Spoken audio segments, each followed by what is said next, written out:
To the southeast of Saline, 2025 Homecoming Coronation Ceremony. Let's meet your homecoming court. Your first candidates are Sutton Douglas. She's a daughter of Shelby Douglas. Sutton has been an active participant in Southeast sports, including volleyball, basketball, track, and has dedicated her time to many organizations including SUCO, NHS, and FCCLA. The best advice she has received from a teacher or coach is to control what you can control. Her favorite Southeast of Saline traditions are all the homecoming week activities. Sutton is being escorted by Brody Chambers, the son of Kate and Corey Chambers.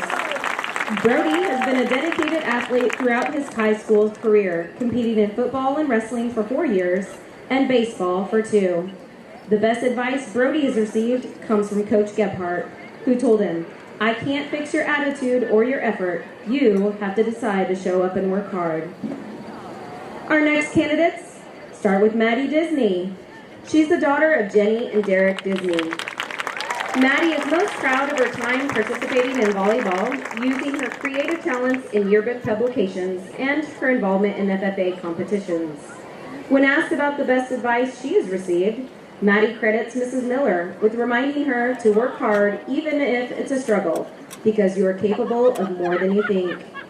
Her favorite school event is the Back to School Bash, because it's a great way for everyone to get together with friends and have fun. Maddie is being escorted by Gannon Jacobson, the son of Kent and Tish Jacobson. Gannon proudly represents Southeast through his involvement in football, basketball, track, FFA, and NHS. The best advice he has received in high school comes from Coach Gebhardt, who reminds him to go 1-0. Our third candidate starts with Carly Dye. She's the daughter of Carrie and Abe Dye. She has participated in volleyball, softball, and National Honor Society. She's also proud to be committed to her church community. If she could redo one high school moment, Carly says she would have transferred to Southeast sooner, because the people here have been so welcoming. And as far as her mom's daily reminder, it's usually, "Give me my credit card back." Carly is being escorted by Grady Gebhardt, the son of Mitch and Angie Gebhardt.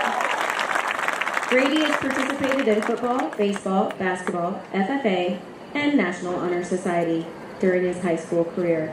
His favorite SES tradition is the black shirt breakfast every game day morning. Our fourth candidate tonight is Abigail Pearson, the daughter of Matthew and Juliana Pearson. Abigail is proud to participate in basketball, choir, and musicals, in addition to her work with SUCO. Her favorite SES event is prom, and her mom's best advice, good choices. Abigail is being escorted by Bryson Lippold, the son of Lance and Kelly Lippold. Bryson proudly participates in football, track and field, Scholars Bowl, Student Council, and National Honor Society. One of Bryson's favorite SES traditions is running onto the field every Friday night and seeing the community cheer on the team. Our fifth candidate starts with Kiki Riedel, the daughter of JL and Jamie Riedel. Kiki has been active in many school activities, including NHS, Spanish Club, Science Club, SAFE, Trust, and Publications. She's also a member of Southeast FFA, currently serving as chapter president. She's a multi-sport athlete participating in volleyball, softball, and girls wrestling. If given a high school do-over, she said she would stress less about math homework and focus more on laughing, having fun, and making lasting memories.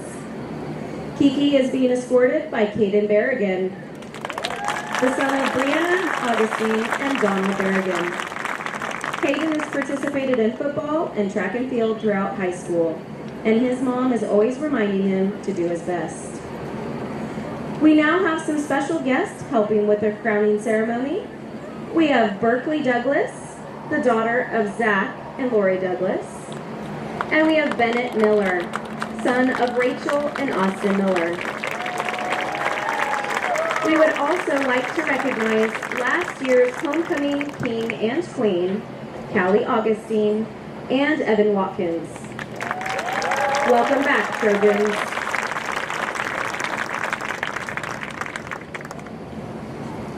And now, our crowning moment. Your 2025 homecoming king is Grady Gebhardt.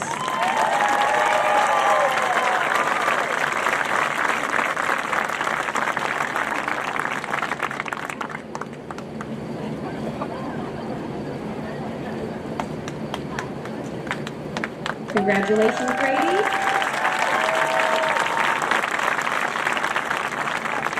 And now your 2025 homecoming queen is Sutton Douglas.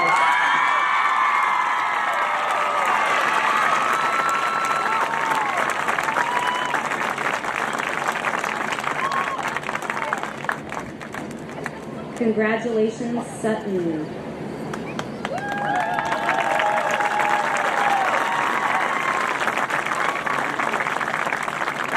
Congratulations again to our entire homecoming court and our new king and queen, Grady and Sutton. We will invite our court members, our family and guests, to head to the north end of the track for additional photos after our ceremony. We're going to go get our game started here pretty soon, and let's go Trojans.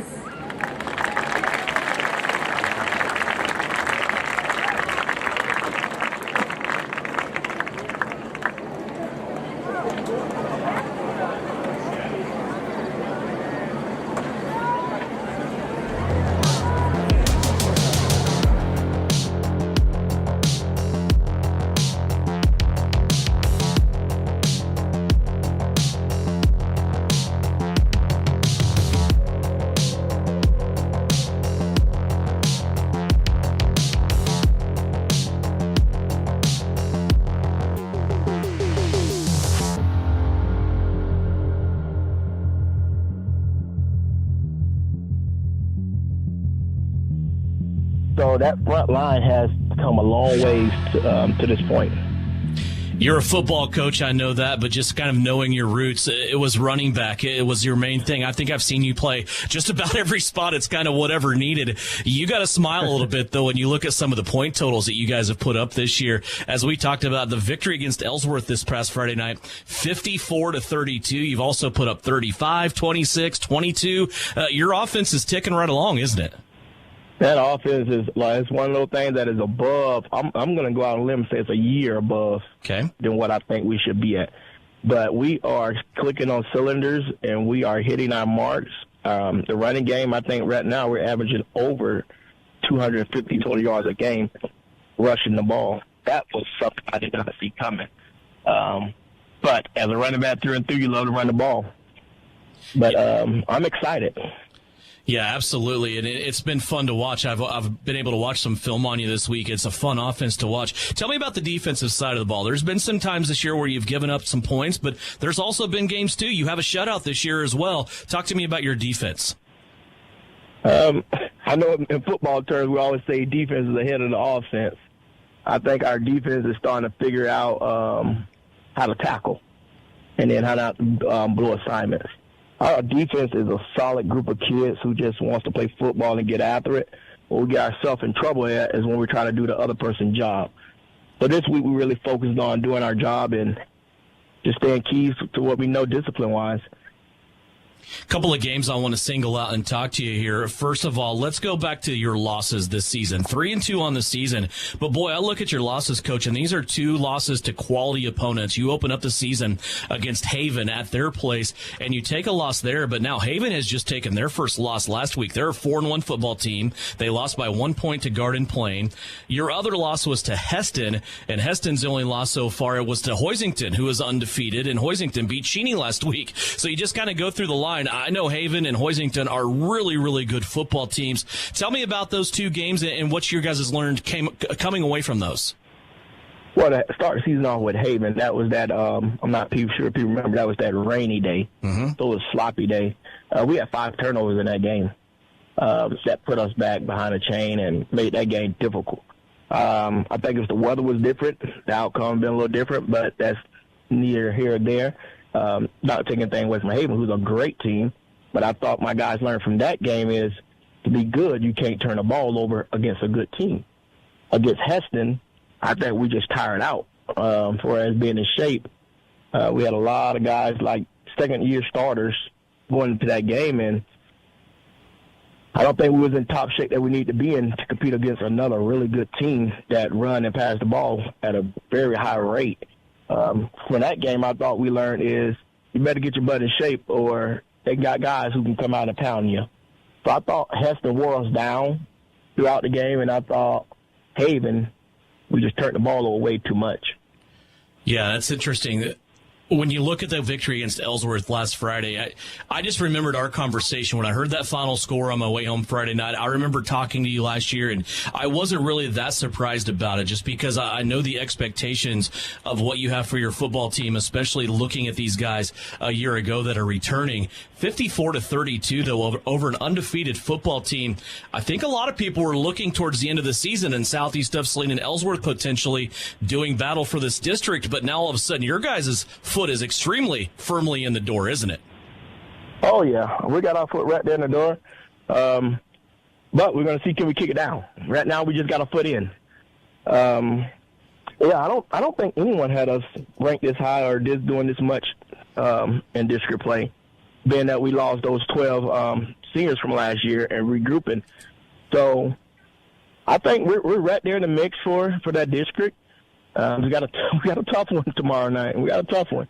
It's going to be a barn burner, but we're going to compete. Coming off that win against Ellsworth, you are coming to southeast of Saline, the defending state champions, an opportunity for you to come in against them and on homecoming. What do you see most when you look at southeast of Saline on film? What do you notice? I think the most thing you notice that experience. You're getting a team that's got senior heavy, who's been through the cousin cranny, that probably haven't seen nothing new. Well-coached team, disciplined team. They're great at what they do. Yeah, by far, I'm going to say one of the best teams we've seen this season. What are keys to success for your guys tonight? What do you want to see most out of your squad? How well we control the tempo of the game. Being disciplined, competing, not turning the ball over. The little things I think would make a big difference for us when we're playing against a great team. Our game plan is to go in there and tempo and control the game from that point. Keep the ball in our hands and at the end of the day and let the chips fall where they fall. That's head coach Demetrius Cox. He guides the Hillsboro Trojans coming into tonight against southeast of Saline. Coach, thank you so much for your time and best of luck to you tonight. Thank you for your time and always God bless and safety for both teams. A look at Hillsboro with head coach Demetrius Cox, brought to you by Lily Pad Septic Service and Portable Restrooms, serving not only Salina, the Hutchinson, but also the Hillsboro area. LilyPadSeptic.com. Back with Mitch Gebhardt, the head coach of the Southeast Trojans. It's coming up next here on Countdown to Kickoff, brought to you by L&L Advisors. Fall is the absolute best time for the experts at Commercial Tire Centers to look over your vehicle. Summer was tough on your tires, and winter's coming on strong. You don't want to be left stranded with tires that aren't performing. Car, truck, SUV, trailers, farm, and big rigs. Commercial Tire will help you keep safe and productive. Commercial Tire Centers, West Crawford and North 9th in Salina. Commercial Tire Center, AINA Salina, where service is everything. Frisbee Construction is a service organization for the commercial grain industry dedicated to giving you the best in planning, the best in quality, and the best of workmanship and overall the best value for your dollar since 1949. Frisbee Construction specializes in new construction as well as remodel and repair of grain handling facilities throughout the Midwest. Frisbee Construction Company in Gypsum has emergency crews available as needed. For more information, go to frisbeeinc.com. The hours of drills, the pre-dawn workouts, the hundreds of laps. It takes hard work, passion, and drive to do what you love. When you're sidelined by injury, Salina Regional Sports Medicine is just as committed and works just as hard to get you back in the game. Salina Regional Sports Medicine, 785-452-7366. SalinaRegionalSportsMedicine.com.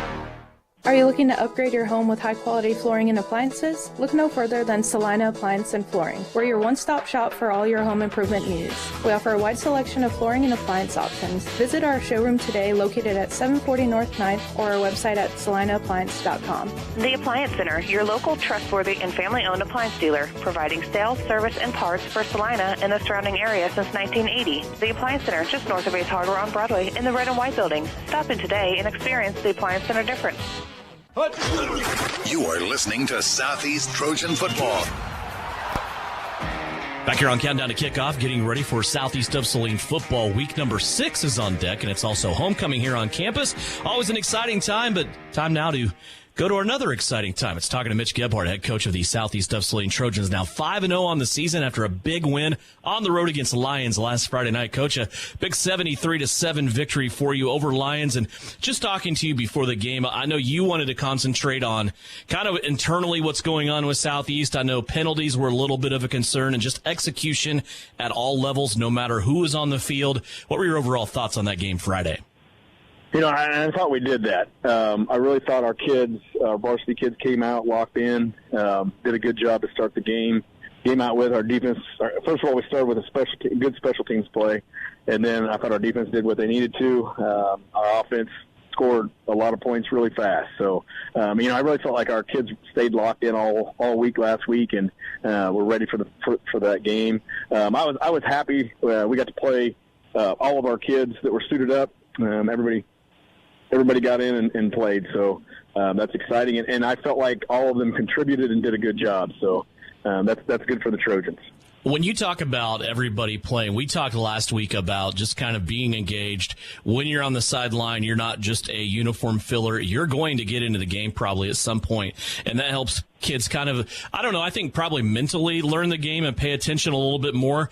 But also when you get into the game, performance level, I think just watching these kids come in at different levels. I know you had some freshmen and sophomores in the second half last week who were really kind of flying around. And in my head, I'm thinking, boy, they're starting to figure out things a little bit because they're still going against the other team's varsity most of the night. What's your impression on that? Yeah, and I think the best thing you said that they're starting to figure some things out. And when you do that, then you can play faster and you're more physical and all those things. And, it's taken a while for those younger guys to understand what we're trying to do and how we're doing it and things like that. But I really feel like they've stepped up, especially the freshman class, have stepped up and done an outstanding job. Obviously, we have some guys that don't play as much varsity that have been in the program for a while that understand what's going on. They're doing a good job. But I really feel like our freshmen have done a great job of learning what we want to do and how we want to do it. It showed up in the JV game this week also. So, I'm glad that they're learning how to do that, and they're playing fast and physical, and that's what we want to do. Some people may look at this score and not watch the game and think, well, this game's probably littered with turnovers. That wasn't the case at all. The turnover count was even, only 2 turnovers total in this whole game. But you held Lions offense to just 27 yards of offense. Tell me about your performance and your evaluation of your defense on Friday. And I think I think obviously our varsity did an outstanding job. I would assume that they were negative yards against our varsity guys, but I felt like everybody that got to get in did an outstanding job of getting after it and trying to get to where they're supposed to be. And when you have kids doing that, it sure helps your program out. When you talk about being engaged on the sidelines, it's worked both ways. I know your varsity guys, when they're out of the game and they know that they're not most likely done, they're some of the biggest cheerleaders and biggest fans for the guys you're putting on the field. How much fun is it for them? I know everybody wants to play and everybody wants the minutes, but when you pull those guys out, they're not just sitting back on the bench and looking in the crowd and things like that. They're also still paying attention and yelling loudly for the kids that are on the field, aren't they? Yes, they are, and I think that's we talk about having a good locker room and good leaders, and I think our guys, and I think that's over the years, our guys have been really good about helping encouraging those younger guys. Obviously, they're going to tell them when to do something wrong too, but encouraging those younger guys and being a fan when they don't get to play the rest of the game and things like that. But I think that all starts in the weight room, in the locker room, and all those situations. And then we're excited for guys when they make plays and want them to do a good job when they're out there on the field.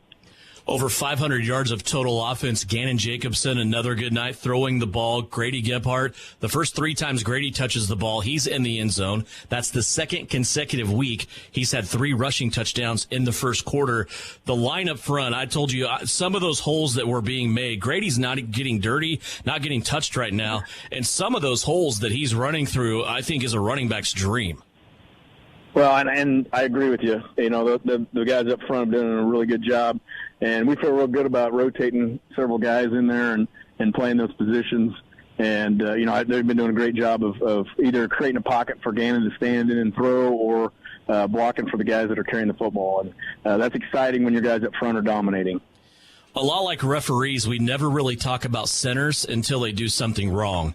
We haven't talked about Eli Jennings this year, hardly at all. This is his first year on your football team starting as a varsity center. Tell me about the job that he's done, not only just having good snaps back to the quarterback, but I see him come in as depth. He's flipping around playing defensive tackle. Just tell me about Eli Jennings and the season he's having so far. No, he's been playing outstanding. What a great addition to our program. Played quite a bit of JV last year, and just kept getting better, kept understanding what we need to do, and he stepped into the varsity center spot there and did an outstanding job for us, and just continues to get better. It's exciting when he gets to play some defense, and does a great job of running the football and making tackles. Weather starting to turn a little bit this week. I texted you earlier in the week, and I said, boy, it feels like fall outside, but here we are on a Friday night. The heat is back. Nothing that you guys aren't used to yet, but the 10th of October, and we're still dealing with 85-plus temperatures here when it comes to game time. How the guys doing this week, and how all levels of Southeast football do this week? Well, we've had a good week of practice. We have been pushing to try to, continue to get better, obviously, and I feel like our kids have done a really good job of that. Our energy's been really, really good. We know Hillsboro's an awful good football team, and we've got to make sure that we're locked into what we're trying to do. Our JV had a good game against Whitewater Remington the other night. I believe the score was 48-0. Did a really good job, and our junior high guys went up to Republic County and beat them 48-6, I think was the score. So. Those levels are doing a good job also. This Hillsboro team, a district opponent, of course, they already had your attention. We knew last year that you kind of see teams once in a while and you say, boy, next year they're going to be pretty good. Hillsboro puts up 54 points against an undefeated Ellsworth squad, 54-32 last Friday night. They're 3-2 coming into tonight. And when you look at Hillsboro's losses, they lost to a 4-1 Haven team that just took their first loss to Garden Plain. They also lost to Heston, yep, who lost to Hoisington, who we know is a pretty good football team. This team already had your attention, but now after the victory against Ellsworth, is a little bit more now you're looking at this team? Sure. Anytime you beat somebody that's undefeated, to take a second look at it. We knew going into it, Coach Cox does a great job over there, and we knew they had a lot of skilled guys back, and weren't sure what their offensive and defensive line were going to look like. But as you watch film progress throughout this season, those guys have just continued to get better, and they're playing at a high level right now. Their offensive and defensive line are, and their skilled kids are playing where we thought they would be, just very good. So good football team. We're going to have to make sure that we're doing things that we need to do tonight. This game kind of creeps into my mind as just kind of the saying of control what you can control. It seems like over the past few years when you're playing Hillsboro, there's always some nutty stuff that goes on in this game, isn't there? I mean, I don't know if it's because both the Trojan mascots or what, but it always kind of seems like this Hillsboro matchup has something that we haven't seen in a while. Well, I agree with you. And if you go back and look for years, it's been that way. And I can even think when I wasn't coaching here, watching Hillsboro and Southeast play, that just some weird stuff happens. And I'm not sure why that is, but maybe that won't happen this year and we can just take care of business. But, it seems like we turn the ball over a little bit more against them or something, and we got to make sure that we take care of the football. Other than turnovers tonight, Coach, what do you want to see most from your guys? I think we need to keep the ball away from their athletes. If we can get first downs and have good drives and keep them away from those guys, because they could be very explosive on offense. Obviously, they scored over 50 points last week, so we got to make sure that we take care of the football and we get first downs and keep the ball in our hands. Defensively, we got to make sure we're sound, and we got to be physical when we get there, and we got to have a lot of guys to their backs that are run the football because they're darn good, and we got to make sure and cover up their passing game. And then special teams, it's a district game. Every play matters, and we got to make sure that we're doing a good job on our special teams. Mitch Gebhardt, head coach of the Southeast of Saline Trojans. His guys tonight here at home to take on Hillsboro. Coach, best of luck. We'll talk to you at halftime. All right, thanks, Devin. Back with more pregame after this on KINA. The Trojans are experts in precision passes, and Everhart Precision Ag are your experts in grid soil sampling. Everhart Precision Ag does all the sampling and data analysis in-house, keeping it local and close to the farm. They're also your local channel seedsman, selling all seeds with an emphasis in corn and soybeans. Trust Matt Everhart and Lane Hensley at Everhart Precision Ag, serving Saline, Dickinson, McPherson, and Ottawa counties, and also supporting Southeast of Saline Trojans. For more information, visit everhartprecision.com. At At Maury Clinic Sports Medicine, we are available when you need us most. I'm Dr. Andrew Westbrook, and I am the sports medicine physician at Maury Clinic. I see patients of all ages and help them come back stronger than ever. From broken bones to joint pain, my team and I are committed to help you do more. For those with sports injuries, come see us at our sports medicine walk-in clinic Monday and Thursday mornings from 8 to 9 a.m. Prevent, recover, and strengthen so you can perform your best. Maury Clinic Sports Medicine. Make your move with confidence. When the time comes to honor a life, Hire Scott Mortuary in Salina is here with care, compassion, and guidance every step of the way. Celebrate memories, cherish family, and find comfort in tradition. Hire Scott Mortuary, celebrating life, embracing legacy. In the trenches and on the ground, that's where the game is won. Isaacson Truck Line is a proud supporter of the southeast of Saline Trojans. For local and long-haul service of freight and livestock, call Isaacson Truck Line, reminding you to have a safe Friday night on the roads. Wreak havoc, Trojans. 1, 2, 3, 5. It is third down and 8 for the Trojans. They really need to make the right call here. During the football game, it's crucial to make the right call. And in real estate, one call can bring a positive outcome from your real estate experience. Whether you're looking for real property, upsizing to make room for the family, downsizing, or acquiring investment property, call Winnell Garrettson at salinahomes.com. What a call! Touchdown, Trojans! Buy or sell, call Winnell. Insurance is something we all need in our business, home, car, and life. But do you really understand what's covered? And most importantly, what you are paying for? Hi, this is Rob Carlson in the Salina office of Smart Insurance. Change is good, especially if you haven't looked at your insurance policy lately. I can help you understand what you need and where the gaps are in your coverage. We provide free quotes and take pride in looking out for you. Smart Insurance, with locations in Salina, Abilene, and Harrington. Give us a call today. Mary Maids in Salina offers house cleaning services you can see and feel. Your home is more than just a house. It's where memories are made and moments are cherished. Though life can be complicated, house cleaning shouldn't be. Mary Maids strives to take the stress out of your day so you can live your life your way. With more than 40 years experience and an advanced time-tested cleaning process, they can help you reclaim time with your loved ones. Find Mary Maids on Facebook or check out their website at marymaids.com.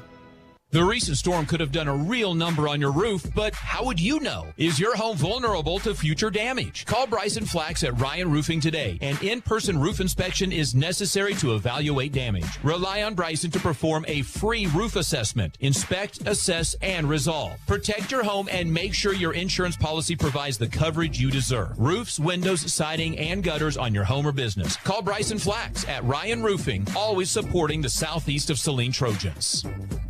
Visit Suburban Appliance Center to see the Whirlpool washer with 2 ways to wash. This is the 2-in-1 removable agitator. This Whirlpool washer has flexible capacity. You can take the agitator out for bulky loads or keep it in for items of smaller loads. This opens up space in the wash tub and allows you to wash bulky items like comforters with no problems. Shop at Suburban Appliance Center and get twice the washer you have at home. Suburban Appliance Center. Quality service with every purchase. Located on South 9th next to Genesis Health Clubs. This has been Countdown to Kickoff. The opening kick is right around the corner. It's about to get ugly. Back to the stadium we go for Trojan football on KINA Sports. Welcome back into Southeast of Saline Stadium. Just about ready to go. Southeast of Saline in their purple jerseys, white pants. Of course, that purple Trojan helmet. Levon Hopkins has the ball on the tee as he is getting ready to kick it away to the visiting Hillsboro Trojans. Hillsboro comes in 3-2 on the season. They're trying to stop this 18-game winning streak that Southeast of Saline is on right now. It's a beautiful night of football. Welcome in to the broadcast booth as Southeast of Saline ready to put the ball in the air and get homecoming 2025 underway. Levon Hopkins waiting on the official to give him the go sign as they're making sure everybody's set, making sure the time is ready to go, making sure the scoreboard is locked in and ready to go.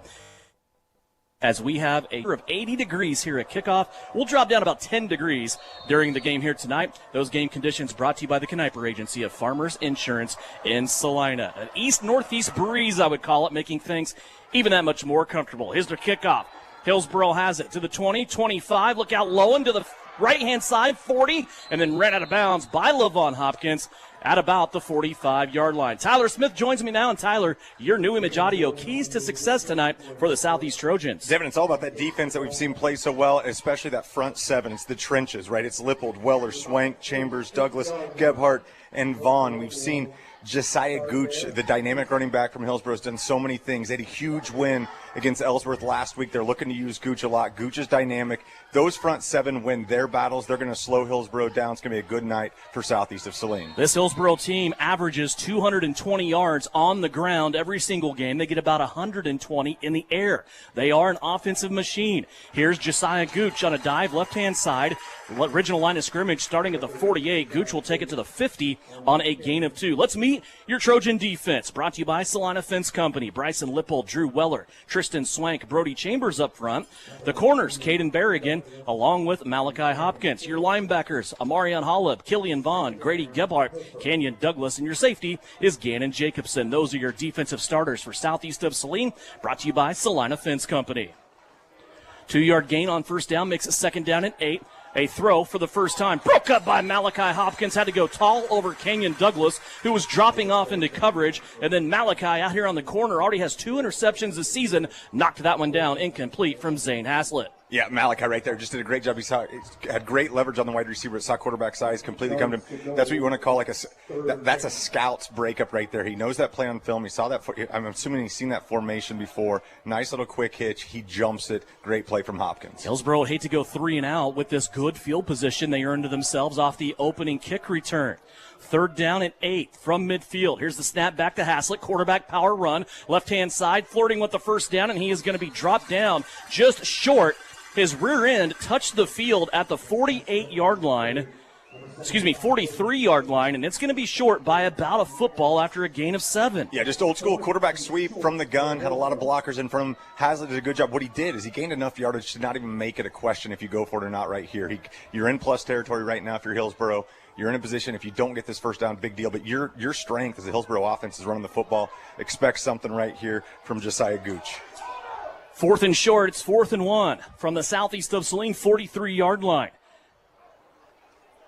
A little bit of movement up front. The officials not blowing the whistle, and it looks like Southeast of Saline put that wall up, and they're going to turn Hillsboro away. The officials running in from each side of the field. Hillsboro is short, and looks like it will be a turnover on downs. Waiting the official confirmation, and it's Southeast of Saline football. A stand by Southeast of Saline's defense up front. Give a call to the guys up front, Lippold, Weller, Swank, and Chambers. Yeah, it's right there. It's that front seven that was just absolutely nasty, and then Killian Vaughn just comes in and sweeps everything out. That was strength on strength right there. Hillsboro run right up the gut with their star player Gooch, but you just saw the front seven destroy it from Southeast of Saline. So Southeast of Saline's offense already out there just standing, waiting on the official to put the ball down and get this thing going. They want to step on the gas pedal. 2 wide receivers out to the right. It's Solo. It's Hopkins to the left.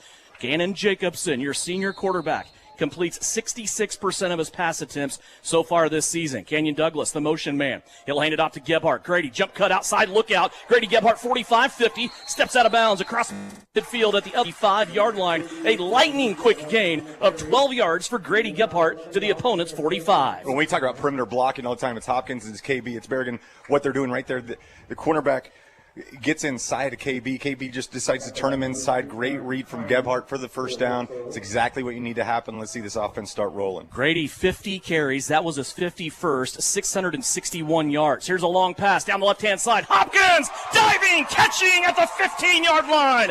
Malachi Hopkins laid out for it, and it's a big gain for Southeast of Saline all the way down in the red zone at the 15-yard line. And that's all about leverage right there. Hopkins gave a little step to the outside, which took that Hillsboro defensive back there. All of a sudden inside leverage, and Hopkins makes a great play on the ball. Fantastic catch from the senior. 30 yards. Here's a pitch out. Gebhardt, Southeast already ready to go. Here's a spin move in the hole, and Grady Gebhardt will break off a couple of yards there. Looks like they're going to give him a gain of 3. Still say new. It's only a year old, and it's beautiful. It's right off I-70 at the Solomon exit. From the 13, Jacobson screen play out left. Hopkins blocking. Grady Gebhardt looking, trying to get to the end zone. He's going to be brought down at the 3. Yeah, right there. We've seen that play happen a lot. So what's going on right there? You're swinging Gebhardt in motion. If nobody follows them, it's just a foot race right there. You get the swing ball out, and you get Grady in space. If you see Hillsboro follow, all of a sudden you got backside receivers doing their work. But right there, nobody followed Gebhardt. Great pickup. It gives yourself a 1st and goal from the 3. We talked about Grady's rushing. He has also caught 17 balls this season for 340 yards and 7 touchdowns. He came into this game, Tyler, with 20 total touchdowns. 1st down and goal from the 3. Here's the motion man and a whistle. They'll stop this play before it gets started. Most likely on the offense, but we'll get the officials' call here and see what caused this play to halt before it got out of the gate. Part of the snap. Encroachment. Offense. 71. 5-yard penalty. 1st down. Encroachment the call up front against Garrett Kuhn. That'll back Southeast of Saline up 5 yards to the 8-yard line. Yeah, that's an interesting call. You don't see that a lot from the offensive line. Just look like maybe he lined up in the neutral zone. Terminology that you would know more from Sundays as opposed to Fridays. They're going to call that an encroachment. 9:11 left to go. Southeast of Saline on their first drive. 1st and goal from the 9. Here's Jacobson weaving his way through the maze, sniffing the goal line, getting across the goal line. Southeast of Saline scores. A 4-and-out for their defense, and then the offense takes over, and they're able to assemble a 57-yard drive that ends up with a Gannon Jacobson touchdown from 8 yards away. And, Devin, it's that empty backfield. All of a sudden you read Gannon, all he's doing is he's reading that motion. He puts the ball in that motion, guys, stomach. If everybody follows, Gannon just goes, and Gannon had a wide-open C right there. Southeast sweeping out right-hand side. Caden Berrigan is all by himself. He's not lonely, though. He has the football to keep him company as he gets 2 points in the back of the end zone. 9 minutes left to play, first quarter. We are underway. Southeast of Saline leads Hillsboro 8-0 as you listen to Trojan football and watch live stream video on SalinaPost.com. It's presented tonight by the Bank of Tuscan. It's natural to think that insurance is complicated, but at Farmers Agency, we know a thing or two about helping to make it easier by explaining your available coverage options. And with over 25 years of experience in insurance, we can help you through the process step by step. Call Kniper Agency at 825-8419 to learn more today. Underwritten by Farmers Truck Fire Insurance Exchanges and Affiliates. Products not available in every state. We are farmers. Bum, ba, bum, bum, bum, bum. You're listening to Trojan Football on KINA Sports. Welcome back. Southeast of Saline, a 57-yard drive that they were able to put in the end zone. That was after their defense held Hillsboro to a 4-play drive, taking over on down. Southeast of Saline now up 8-0 after a Gannon Jacobson 8-yard run. Scoring recap presented by Dr. Andrew Westbrook at Maury Clinic Sports Medicine. Visit Dr. Westbrook at his sports injury walk-in clinic every Monday and Thursday mornings for your active and sports injuries. Going to just go through the gamut, the roulette of kickers tonight, I guess, Tyler. Levon Hopkins kick off to start this game. Now Adam Teal is going to kick off. And we've seen 3 kickers this year for Southeast of Saline. Teal will kick it off. It's going to be taken by Lowen back at the 12-yard line. Here he comes to the 20, 25, has an alley, and will get across the 35 to about the 37-yard line. He is an athlete for this Hillsboro team. It is Jayton Lowen. He's a junior. He's kind of their Swiss Army knife on offense. He'll catch some balls. He'll run some balls. He's what Demetrius Cox told me was a receiver, slot back, wingback type of fellow where they can just plug him in anywhere. Well, and here's the thing right there. It's either kick to him or Josiah Gooch. You don't want to kick the ball to Gooch, but I'll tell you what, I've seen Gooch do this twice now. Gooch doesn't just lay around when he doesn't get the ball kicked to him. He's a lead blocking, and he's going with authority. That's why you're seeing big returns from Hillsboro right now. From the 38, Hillsboro gets ready for their second drive. They'll hand it off to Josiah Gooch. He wants a sweep right-hand side after he stepped out. The original plan might have been to give the look to go up the middle at least. Then he steps out to the right, and there's a flag on the play back behind the original line of scrimmage, sitting at the 35. Yeah, Gooch is impressive so far, right? That's a big dude. That's a load to bring down, and he has some explosion that you haven't seen a lot from the Southeast defense, but they're doing a good job with it. 10 yards, previous spot, first down. Holding the call against Hillsboro. That will cost them 10 yards. Back them up now to the 28-yard line. As we said, this Hillsboro team, they're offensively very good, about 220 yards rushing, another 120 passing. Josiah Gooch at the tailback spot, Zane Haslett. Haslett so far this season, 6 touchdowns throwing, 3 interceptions, but he also has 463 yards rushing and 2 touchdowns on the ground. So you got to keep track of him. He is a dual threat quarterback. 1st and 20, though, for Hillsboro here. Shotgun snap back. Haslett flicks a little fake to the running back. Now he's going to roll out left-hand side. Southpaw quarterback looking for somewhere to go. Now he's trying to get away from trouble, and he's going to be drugged down from behind at the 30-yard line. It's Tristan Swank getting in there and dragging him down, keeping that game minimal. About the 32-yard line is going to be the spot after the gain of 4. Yeah, and Devin, give Swank credit for the tackle, but it's Killian Vaughn attacking that left arm, the lefty quarterback right there. If you attack that left arm, and you saw Killian just put his ears back and go, attacking that left arm, you couldn't get the throw off. The only move that Haslett could make was turn it into the inside, and right there Swank just comes and wraps him up for the 4-yard gain. When things could have been a little bit worse, you get away from Swank, you don't know what's going to happen after that. 2nd down and 16 now at the 32-yard line. Again, Hillsboro trying to overcome a holding penalty on 1st down. They will put a trio of receivers out to the left. Haslett looking that way, screen play, and it's going to be broken up. Wasn't probably going to be completed anyway. It was off the fingertips that time of Aaron Hine, but Bryson Lippold there to make sure it was not complete. 2 pass attempts so far by Hillsboro, both incomplete. And Devin, again, we've seen both times defensive backs are in the right position. You saw trips out to this side with the outside receiver running a go. Lippold doesn't bite on that. He sees a little bubble screen right there. He's there. That ball almost fingertips, and a Lippold interception going the other way for 6. But that's just Lippold as that outside linebacker knowing that's his spot, right? If you're in a cover 2, he understands he's got flats. He's got that area. You're leaving everything deep for your cornerback, Malachi Hopkins, and let him go to work. It's understanding your roles and responsibilities in this defense. 5 wide receivers for Hillsboro on this 3rd down and long. It's 3rd and 16. Empty backfield. Here's the shotgun snap. Haslett looking to the right. Now he's going to leave the pocket. Has a couple of Trojans chasing him. It's going to be Lippold with the original hit, and then Swank coming in and finishing it off at about the 37-yard line.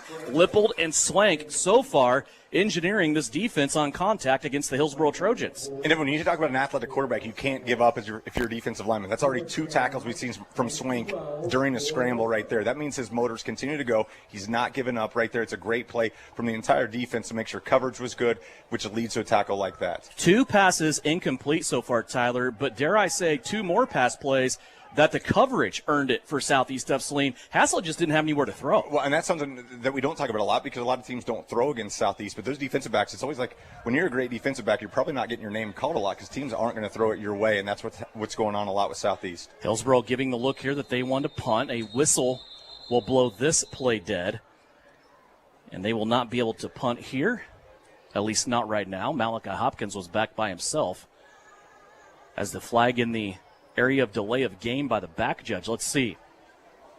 Dead ball, delay of game. Offense, 5-yard penalty, 4th down.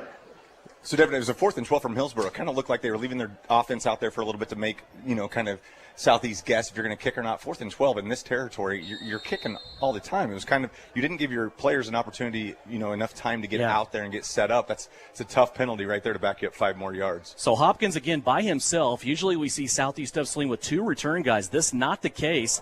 And it might be blocked or just a bad punt. Friesen was in there. James Friesen with his hands up coming at the punter, and that punt just died. Again, we can't tell from our vantage point whether Friesen got a piece of it or not. He's looking at his elbow. People are giving him high fives. I'm going to say Friesen probably blocked that punt, and Southeast of Saline will have it at the Hillsboro 46-yard line. Well, and then Caden Berrigan right there did a great job. The ball's rolling. You don't know how far that ball's going to roll. You don't know how many funky bounces a football's going to have. Berrigan just had the confidence. He's going to get on that, take it to the ground, saved you a lot of yardage right there. Great starting position for Southeast of Saline. Jacobson and company ready to go. 6:32 left to go here, first quarter, and an offsides on Hillsboro. A hard count by Jacobson there. That I could tell what was going on field level from our press suite as Jacobson got him with a hard count, got a free 5 yards. That will move the football Southeast of Saline's line of scrimmage now at the Hillsboro 41-yard line, and it's a 1st down and 5. Well, Football 101 says you do one of 2 things after a play like that. You either go hard count or you go big play right away. You just flip the field. Let's see if they go big after that offside. 2 receivers to the left, a little pump fake to the right. It's a solo. Caden Berrigan stumbled, though, and it's going to be an interception. Jayton Lowen has it back to the 10. Now he's going to reverse field. 15, 20, 25, slipped a tackle, nearly got away, but he's going to be tackled there in the open field by Southeast of Saline's lineman. Like maybe Ryan Weller was out there. Yeah, and you saw right there. You saw that pump and go. You saw everything. You just slipped outside from Southeast. It's a throw you want back, but it's a throw that there's so much timing involved, and all of a sudden with the slip, the timing wasn't there. Nevertheless, great play from Hillsboro, exactly what they needed. All of a sudden they haven't had, any success offensively, but let's see what life that can give Hillsboro right now. Just the second interception of the year thrown by Gannon Jacobson, and that was on 1st down and 5. But as we said, Berrigan fell down on the little pump and go. It was kind of a two-way fake, right? The quarterback's throwing a fake, but so's the receiver on a little hitch route. And Berrigan fell down when he was coming out of that break, and now Hazlitt is going to be arrested in the backfield, back at about the 24-yard line, as he is going to lose 5 yards on 1st down. And right there, Hazlitt, everything's flowing to the right side, so he's looking to cut that ball back. But Drew Weller never gave up. Drew Weller from that weak side just continues to follow, and Weller makes a great job making that tackle. 2nd down and 15.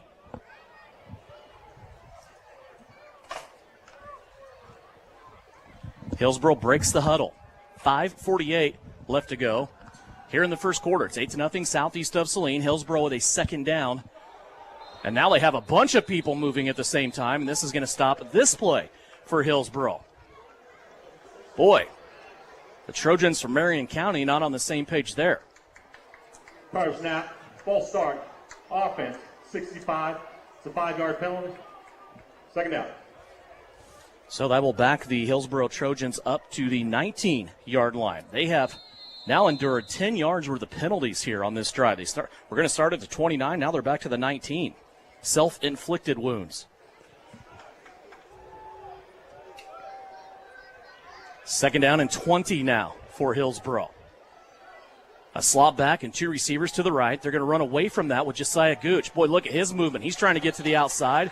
Bryson Lippold again out there. Killian Vaughn also helping him out on that tackle. And they're going to hold that to a minimal gain. It'll be 3rd down now, and they don't even move the sticks. That was a run all the way out here of about probably 9 yards that didn't go anywhere. Didn't move the line of scrimmage. It'll stay at the 23-yard line. Actually, we'll give him 4. And Devin, that's not a hit, like that's not a huge hit or a huge play. But that's a play that you highlight on huddle, because Lippold, the leverage is something we always talk about. He kept his butt to the sideline, made sure Gooch couldn't get around him. That's one heck of a play from the senior Bryson Lippold. It's one of those formations. Lippold and Douglas are out on the corners right now on the outside edge. Here's a screen pass, and Douglas is going to take the receiver down. That ball was high, and Douglas made the receiver pay out on the edge. Braxton Hebert went up to get that football, and Douglas just chopped him right in the small of the back, and that ball is incomplete. Oh, my gosh. Devin, it's the film study. It's everything they're doing. You can't fool these defensive backs, this front seven, these outside linebackers. They just know everything that's coming right there. Douglas just with a great job. Make sure he gets there after the ball makes contact with the receiver, not to get there too early, get a flag on him. Just creates contact. Just another great play from Douglas. 4:32 left to go here first quarter. Hillsboro with their punt unit back out onto the field.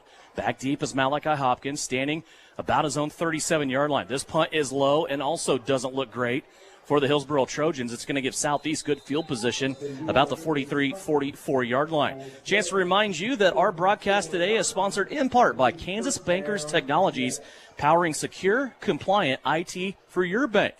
And a lot of Friday nights helping us get on the air and make sure you can watch and listen to Southeast of Saline Trojan football. Tonight, that live stream video on SalinaPost.com by our friend Brian Dennett, high above the nest. I bet it's beautiful up there tonight. It's brought to you tonight by Bank of Tuscan. Nice, maybe hoodie weather later on in the second half. Just up there, nice breeze, up in the nest, doing the work. Gotta love it. 10-10, and it was 85 degrees today. Here's Jacobson, little swing screen out here to Douglas. Canyon trying to cut back inside, puts a hand down, gets 5 more yards, and they're going to call him down.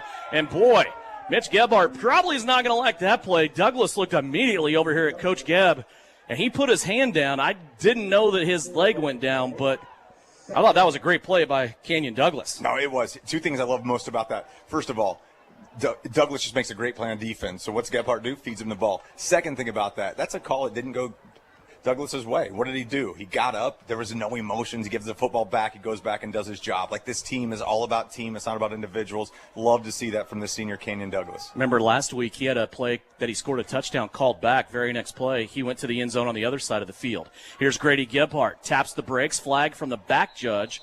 And Grady is going to get to the 30-yard line. If it stands, it will be a Southeast first down. And we've had a rash of flags here in this first quarter at Steve Fritz Field. The officials have been busy. Mitch Gebhardt intently watching the conversation. Let's see what the infraction was here. There is no flag for illegal participation on the defense as the defender made it off prior to the. So it looks like they might have 12 players on the field. When the snap happened, they said that the player got off. But I want to talk right now. It was Ryan Weller that gets up, just pulling the guard, gets up there. You talk about getting to second level. It's what you got to do. All of a sudden, he gets a block on the linebacker, which springs Grady free. 1st and 10, southeast of Saline. We need to talk about that offensive line. We will do that after this 1st down and 10 from the 31. Pitch out, Grady Gebhardt, left-hand side. Lyric Lilly is leading, and now a couple of different flags come out on that side. That offensive line right now, we have some different players, and it's not just now. Like, it's been going on, and now they're going to come out. We've seen a lot of time up front by Elijah Kerr. We've seen Ryan Weller out there a lot. Now Brody Chambers will come back out on the field. He'll bring with him Drew Weller. But we talk about it every week. We talked about it with Mitch Gebhardt in pregame. It's guys like Elijah Kerr. It's guys like Ryan Weller that are coming in. They're getting meaningful playing time and building the depth of this team. When you look at the roster, you see a lot of seniors that are quote-unquote starters. That doesn't mean you're playing, heck, with this team a majority of the snaps. On the play, both against the offense. Holding, offense, number 73, 10 yards from the spot, 2nd down. So I guess it wasn't necessary to give us the second foul. He said there are 2 fouls on the offense. That holding call is going to back southeast of Salina to the 39-yard line. So see if they can overcome that. 1st down and long for Southeast. Jacobson rolling out, rises up, fires. Caden Berrigan has it at the 30 and nearly kept it in bounds, but he was taken out of bounds just inside of the 30 at the 29. It'll be a quick gain of 10 as Gannon Jacobson finds Caden Berrigan. And right there, Devin, that's that trips right, sprint out, flood. We see all different levels taken care of. And here's what Gannon knows to do. It's 1st and a mile, so let's make it 2nd and manageable. Great job. Hits that mid-range receiver. Now you got 2nd and 7. You can go to work. 2nd down. Gain of 10 there. Jacobson's going to slip the screen to Gebhardt and goes off his fingertips. A little hot coming from Gannon that time. Those two were in close proximity, and Grady unable to haul that ball in. So far, Gannon, that's just a 2nd incompletion. The other one technically wasn't incomplete. It was the interception, but he has thrown 4 of 6 and hit 4 different receivers on those completions. And Devin, I want to say, unofficially, that's the first unsuccessful screen we've seen from Southeast this season. I mean, sure feels like it, doesn't it? Normally, it's just called at the right time. So many things have to go right for a screen. I'm sure there's so many people sitting on their couches right now wondering why more high school teams don't run screens, because you have to get all 11 people in sync. That's the first time we've seen Southeast not come away with a completion and big yardage. Douglas, the motion man, they flip it to him. Canyon following Grady Gebhardt over to the left. He'll get to about the 26 on a gain of 3.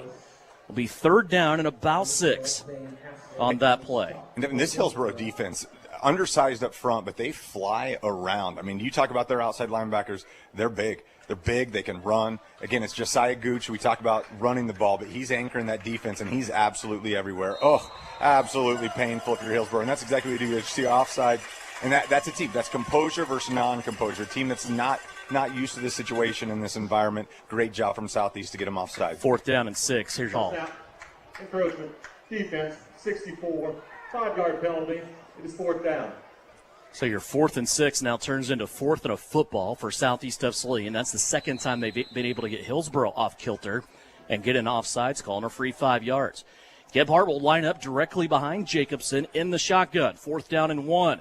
They'll give it to Grady. Little jump to the outside. He's going to be stacked up. Keeps on fighting, though, and then reaches out to the 21-yard line. I'm positive to say Grady Gebhardt did not have a 1st down there until that second effort and that last lunge at the end of the play. Oh, mercy. I didn't think there's any chance that he could get to that 1st down yard marker. And it's close. Man. Demetrius Cox, the head coach for Hillsboro, is losing his mind over on the far side. He doesn't think he got it. We had a better look this way as he was running towards the home side of the stands. And it's going to come down to a chain measurement here to see if Grady Gebhardt got this 1st down. Let's go over the schedule for tonight. NCAA schools, Minneapolis at Beloit. Halstead is at Ellsworth. Republic County at Remington. Sacred Heart at Bennington. Lions at Nickerson. On Salina Post tonight with live stream video is that Sacred Heart game at Bennington. Sacred Heart looking for their 4th win in a row. As they stretch the chains out, it will be a Southeast of Saline first down as Grady Gebhardt got the healthy yard that he needed to move the chains. Also on Salina Post tonight, what should be a banger in 8-man. Little River comes in, the second-ranked team in 8-man Division I. They're 5-0. They're taking on El Saline, who is 4-1. You can watch Sacred Heart and El Saline on SalinaPost.com anytime you want. Of course, right now you're watching the Southeast game, so maybe later tonight or first thing in the morning. Go. Anytime you want. 4 wide receivers out to the left. Jacobson with an empty backfield. He'll roll that way after the shotgun snap. Rise up, throw. Has Adam Teal out there for an 8-yard gain. Adam Teal becoming more and more a part of this passing game as he becomes the 5th Southeast of Saline receiver to catch a ball from Jacobson tonight. And, Devin, just going back to that fourth one really quickly, like Hillsboro did everything right. I mean, they had 11 guys just busting their tails. Just that's a backbreaker right there. Southeast really has to take advantage of that fourth down conversion. 2:33 left to go, first quarter. Again, empty backfield. They shift everybody to the right. Jacobson rolling that way, being chased by a couple of Hillsboro players. Little shake and bake. Hillsboro can't get to Jacobson before he runs, tucks, and ends up out of bounds. And then a late hit will give Southeast of Saline a first down. They already had one anyway via the Gannon-Jacobson run. He made it all the way to the 6. This will put the football closer to the 3. Jacobson 8 yards on that gain as he was running to the right-hand side, then went out of bounds and got blasted to the track almost. Yeah, one of those unfortunate penalties. I think it's going to be called on Preston D'Albani. After the play was over, personal foul, unnecessary roughness, defense. Nothing malicious from D'Albani. D'Albani was just following the play. There was a hit that kind of maneuvered and put Jacobson in a different path. D'Albani just continued with his path, runs into Jacobson. Nice sell job from Jacobson to gain, 2 yards in this situation? It's about at the 4 is where they're going to put it. So the ball was on the 8.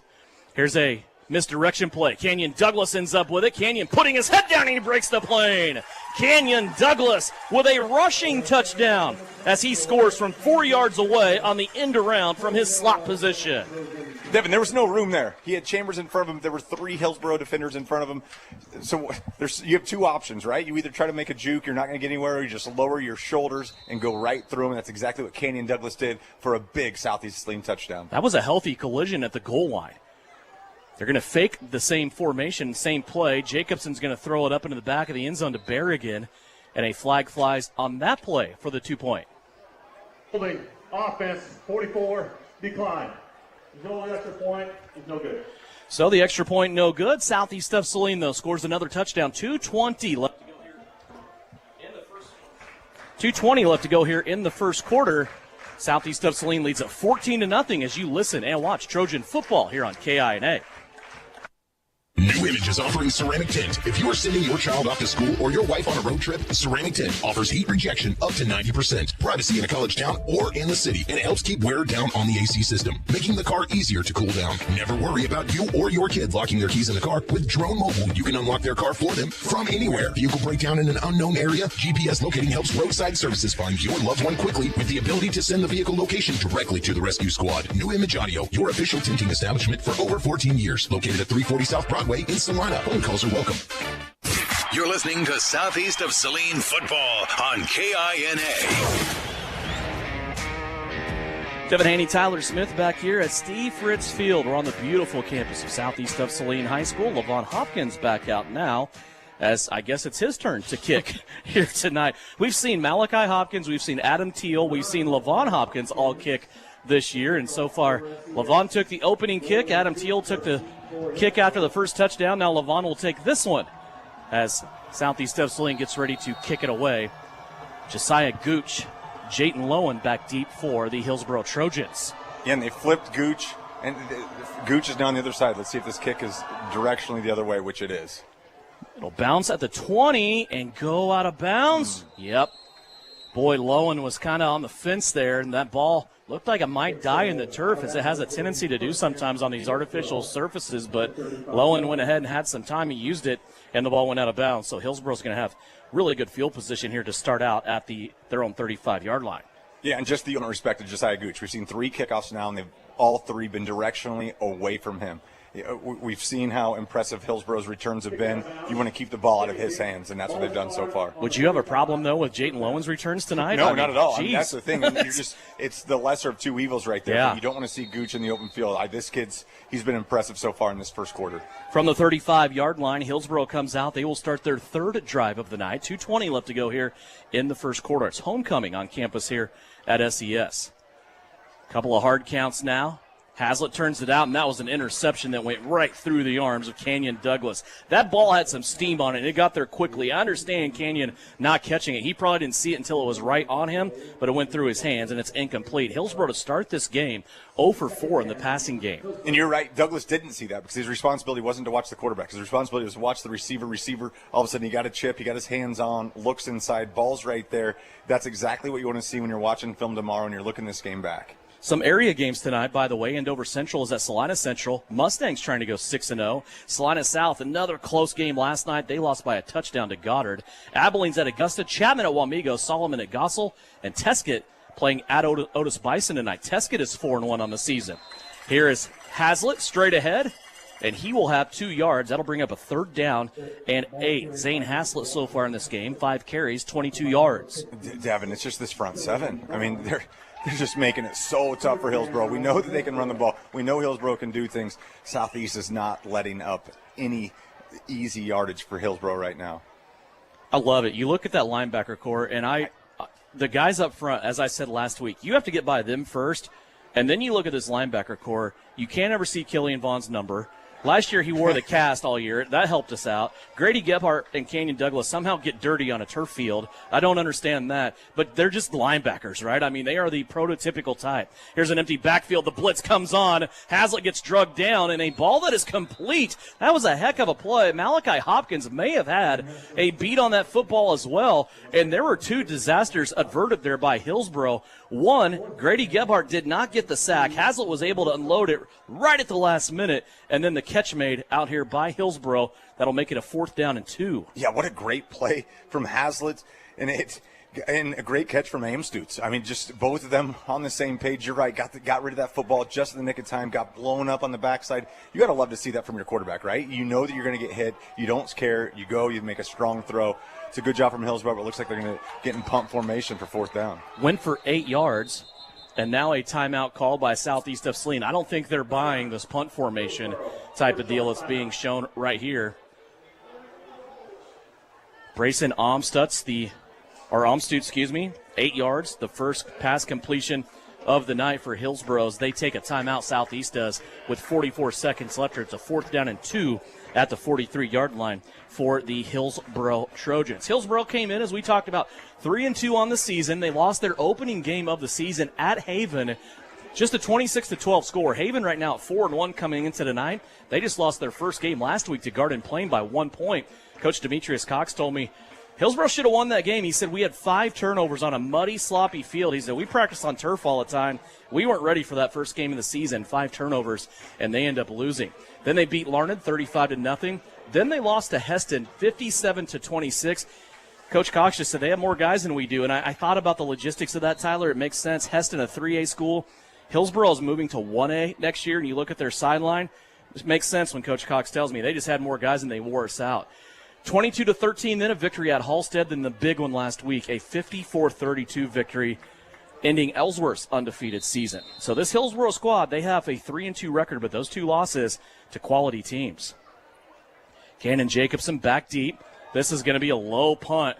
Boy, those punts are barely getting out there. Jacobson on the bounce at the 30, 35, 40, left-hand sideline. He's at the 50, and he spins and goes out of bounds. A late flag on the play by the official, trailing all the way back at the 25, 30-yard line.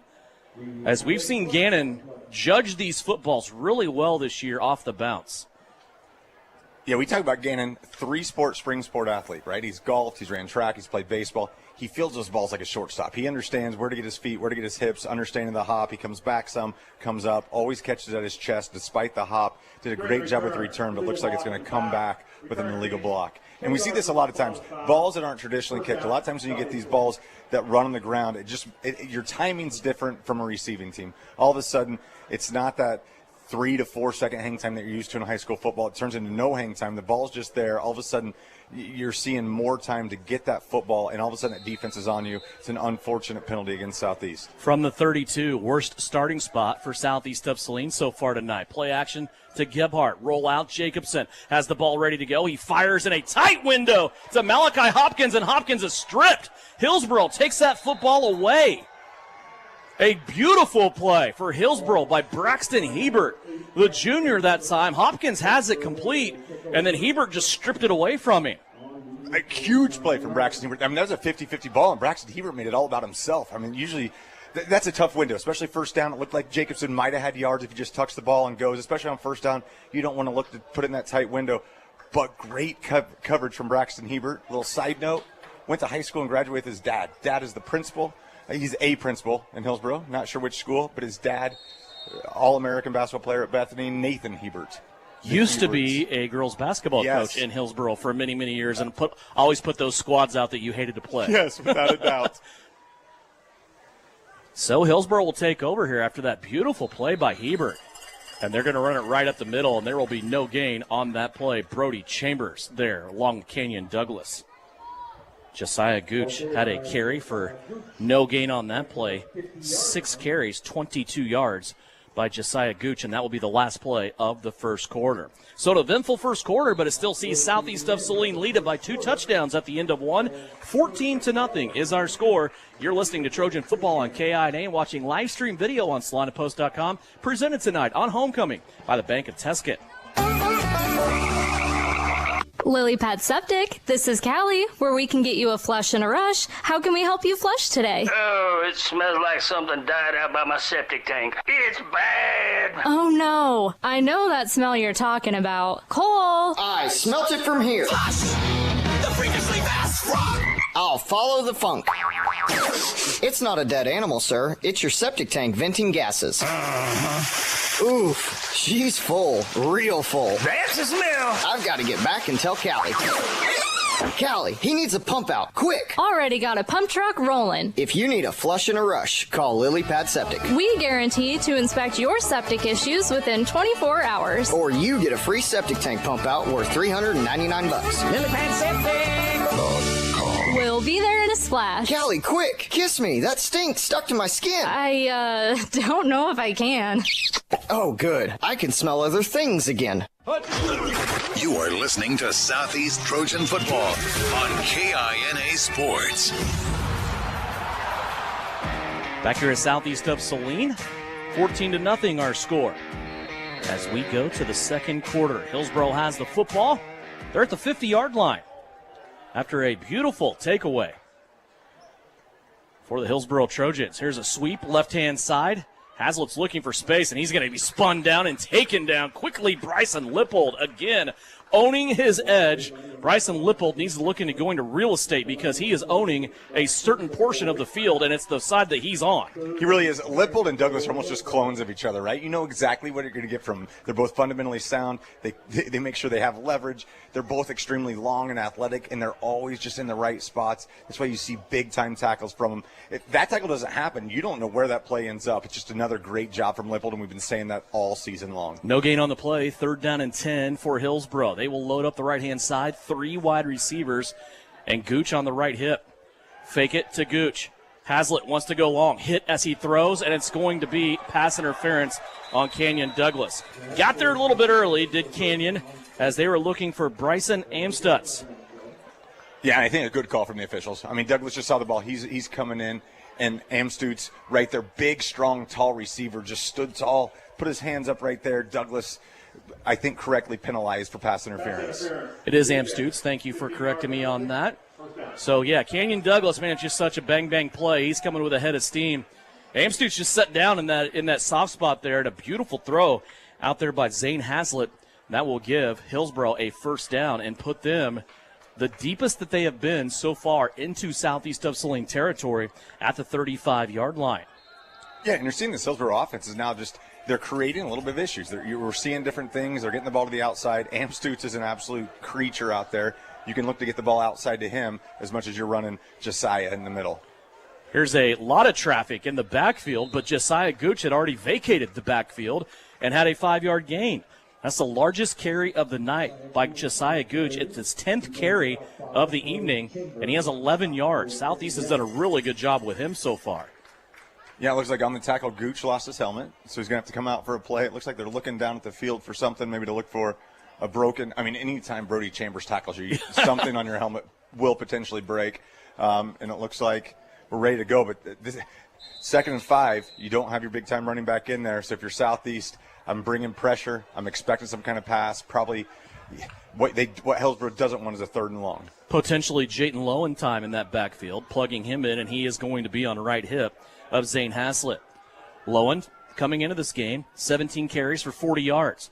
They fake it to him on the play action. Here's a ball that's up in the air, and it's going to be almost intercepted. Boy, Killian Vaughn read that, had the ball. It popped up off his hands into the air.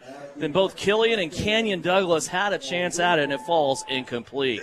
Devin, we talk about how good Killian Vaughn is running straight forward. He fills holes. He plugs gaps. Right there, he shows his versatility. He drops back in that zone, gets his hand on the football, almost comes up with a big-time interception.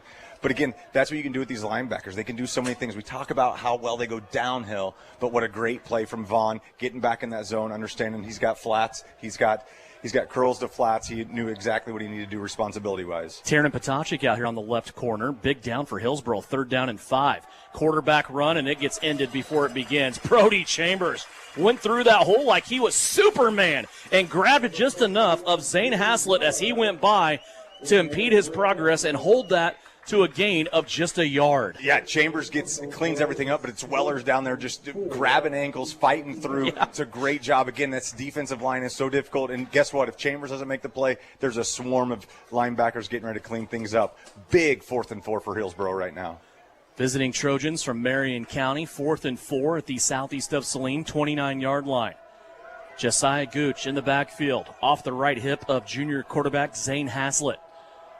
He drops the football, timing off, timing disrupted. Haslett's going to go out left-hand side. He slips the tackle of Lippold and gets the first down. Boy, Bryson Lippold came through there, and dare I bring it up, if you saw the ending of the Jags-Chiefs game, it looked like that, only Haslett didn't fall down. He dropped the football instead. And when you're watching this, you're so upset. You're like, how do you not make that tackle? What it does, it just messes up the timing of everything. Defensive, you talk about your trenches, you talk about your defensive backs. All of a sudden that ball's bobbled around a little bit. You don't know where the ball is. Your reads are off. You don't know what you're doing. What it was is a great job from Haslett just to pick up the football, make a football play, convert the 4th down conversion for Hillsboro. And he ran through the potential tackle from Bryson Lippold. Haslett now has it. Gooch goes out on a pass route. Haslett still dancing around back in the pocket. Chambers hits him, and that ball is incomplete.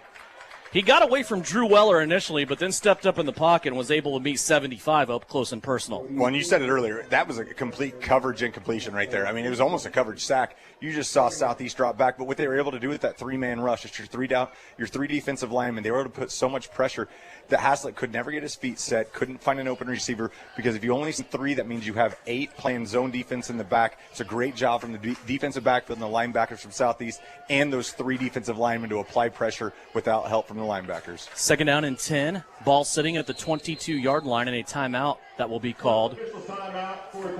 And it'll be an equipment timeout by the officials. We're going through what the games that we're keeping an eye on tonight on the Bennington State Bank scoreboard. We need to mention some games in Class 2A. Nemaha Central hosts Sabetha tonight. Both of those teams in the same league, they're both 5-0. St. Mary's is at Osage City, and Garden Plain is at Kingman tonight. That's about, including Southeast of Saline, your top 5 in Class 2A, according to K-Preps. 2nd down and 10, has a little play action, looking deep, lets it fly into the end zone. It's going to be broken up. It might have been in the gloves squarely of Brayson Amstutz that time, but Gannon Jacobson came over and knocked it away. 3rd down. And Jacobson did a great job just playing center field in that zone. He saw the ball high, so here's what he could have done. He could have gone for the interception. If he's late, he can't happen. It's all of a sudden a touchdown for Hillsboro. All of a sudden he makes a ball on the receiver, on Amstutz, makes that contact immediately, knocks the ball out. That's a big-time play. Not trying to do too much, just staying within yourself, creating a 3rd and long for Hillsboro. Haslett just kind of showcasing the gun that time. That was an impressive throw into the end zone. 3rd down and 10 now for the junior quarterback and his offense. 9:30 left to play, 2nd quarter. Here comes the blitz. They're going to slip the screen, and it's going to be incomplete. Boy, there was a lot of traffic around Josiah Gooch they were trying to slip that screen to. It looked like we had linebackers crossing over with DBs and just a lot of confusion going on. It's going to be 4th down and 10.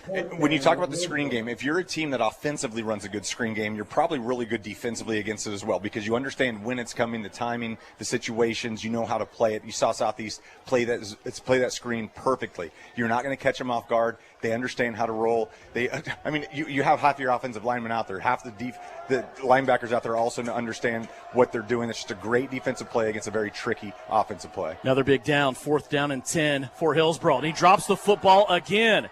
All the way back to the 35. He's going to throw to the end zone. It's going to be incomplete. 2 consecutive 4th down plays on this drive that if the snap was dropped by Zane Haslett. And you don't think that pressure makes fools of us all. He is just looking across at one of the state's best defenses.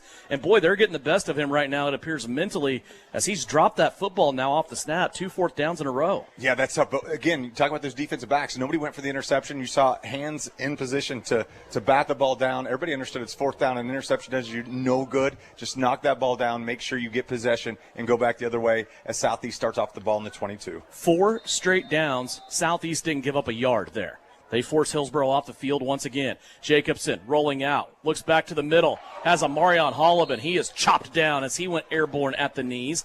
In there to take him out was Talon Regier, the junior. Yeah, so the strength of Hillsboro right now is their back 7, okay? Their offensive line, their back 8. Their defensive line, they're small, but they're fighting hard. They're making that inside run game really difficult for Southeast, but this back 8 is doing a good job against the pass game of Southeast. 9:14 left to go here, second quarter. Southeast of Saline now with a 2nd down and 10 after that incomplete pass. Line of scrimmage at their own 22-yard line. Canyon Douglas is off the field right now. Jacobson, screenplay out to Hollop. He has a guy to beat, trying to slip through the tackle, and he gets away. But now another Hillsboro Trojan comes over. Still, though, Amarion Hollop probably bought himself another 7 yards as he has ran out of bounds at the 34-yard line after a gain of 12. And, Devin, this is kind of a different, Southeast game that we've seen. Normally it's just big play after big play, touchdown, everything's really easy. This is when you just got to be nice and tight with your offense, just death by 1,000 cuts. What they're going to give you, you take. You're not looking for home run balls. You're just looking to gain yardage, get yourself in good position each and every down. Amarion, the 6th receiver to catch a ball from Gannon Jacobson tonight. 5 wide receivers on this 1st down and 10 from the 34. 3 to the right, 2 to the left. Empty backfield for Gannon. Now Grady Gebhardt will come through the backfield. They'll fake it to him. Gannon keeps it up the second level, 40, 45, cuts it outside and gets shoestring tackled at midfield. Gannon gets up limping as he is carrying his left foot and goes directly to the sideline. He will come over and see the Salina Regional trainer from Salina Regional Orthopedic and Sports Medicine. And immediately, Tiernan Potachik is onto the field. At the 45-yard line is where Gannon made it, as he was able to get 21 yards on that carry. And that's a great play from Hebert again. Hebert just continued. He had blockers in front of him, shed off a blocker, got an ankle tackle, and we'll keep an eye on Jacobson to see his availability. Potachik hands it off. Grady Gebhardt. He gets into the second level. He's carrying Hillsboro Trojans with him down to the 37-yard line, a gain of 8 by Grady Gebhardt, who right now, as we set, Tyler, that is just Grady's 4th carry of the night. I imagine things are going to get pretty heavy for Grady Gebhardt. Without a doubt, what a great security blanket, right? You have your backup quarterback in. Let's just feed our homecoming king and see what he can do. From the 37, pitch out, double G, jump cut, gets a Hillsboro player down on his face and makes it to the 31.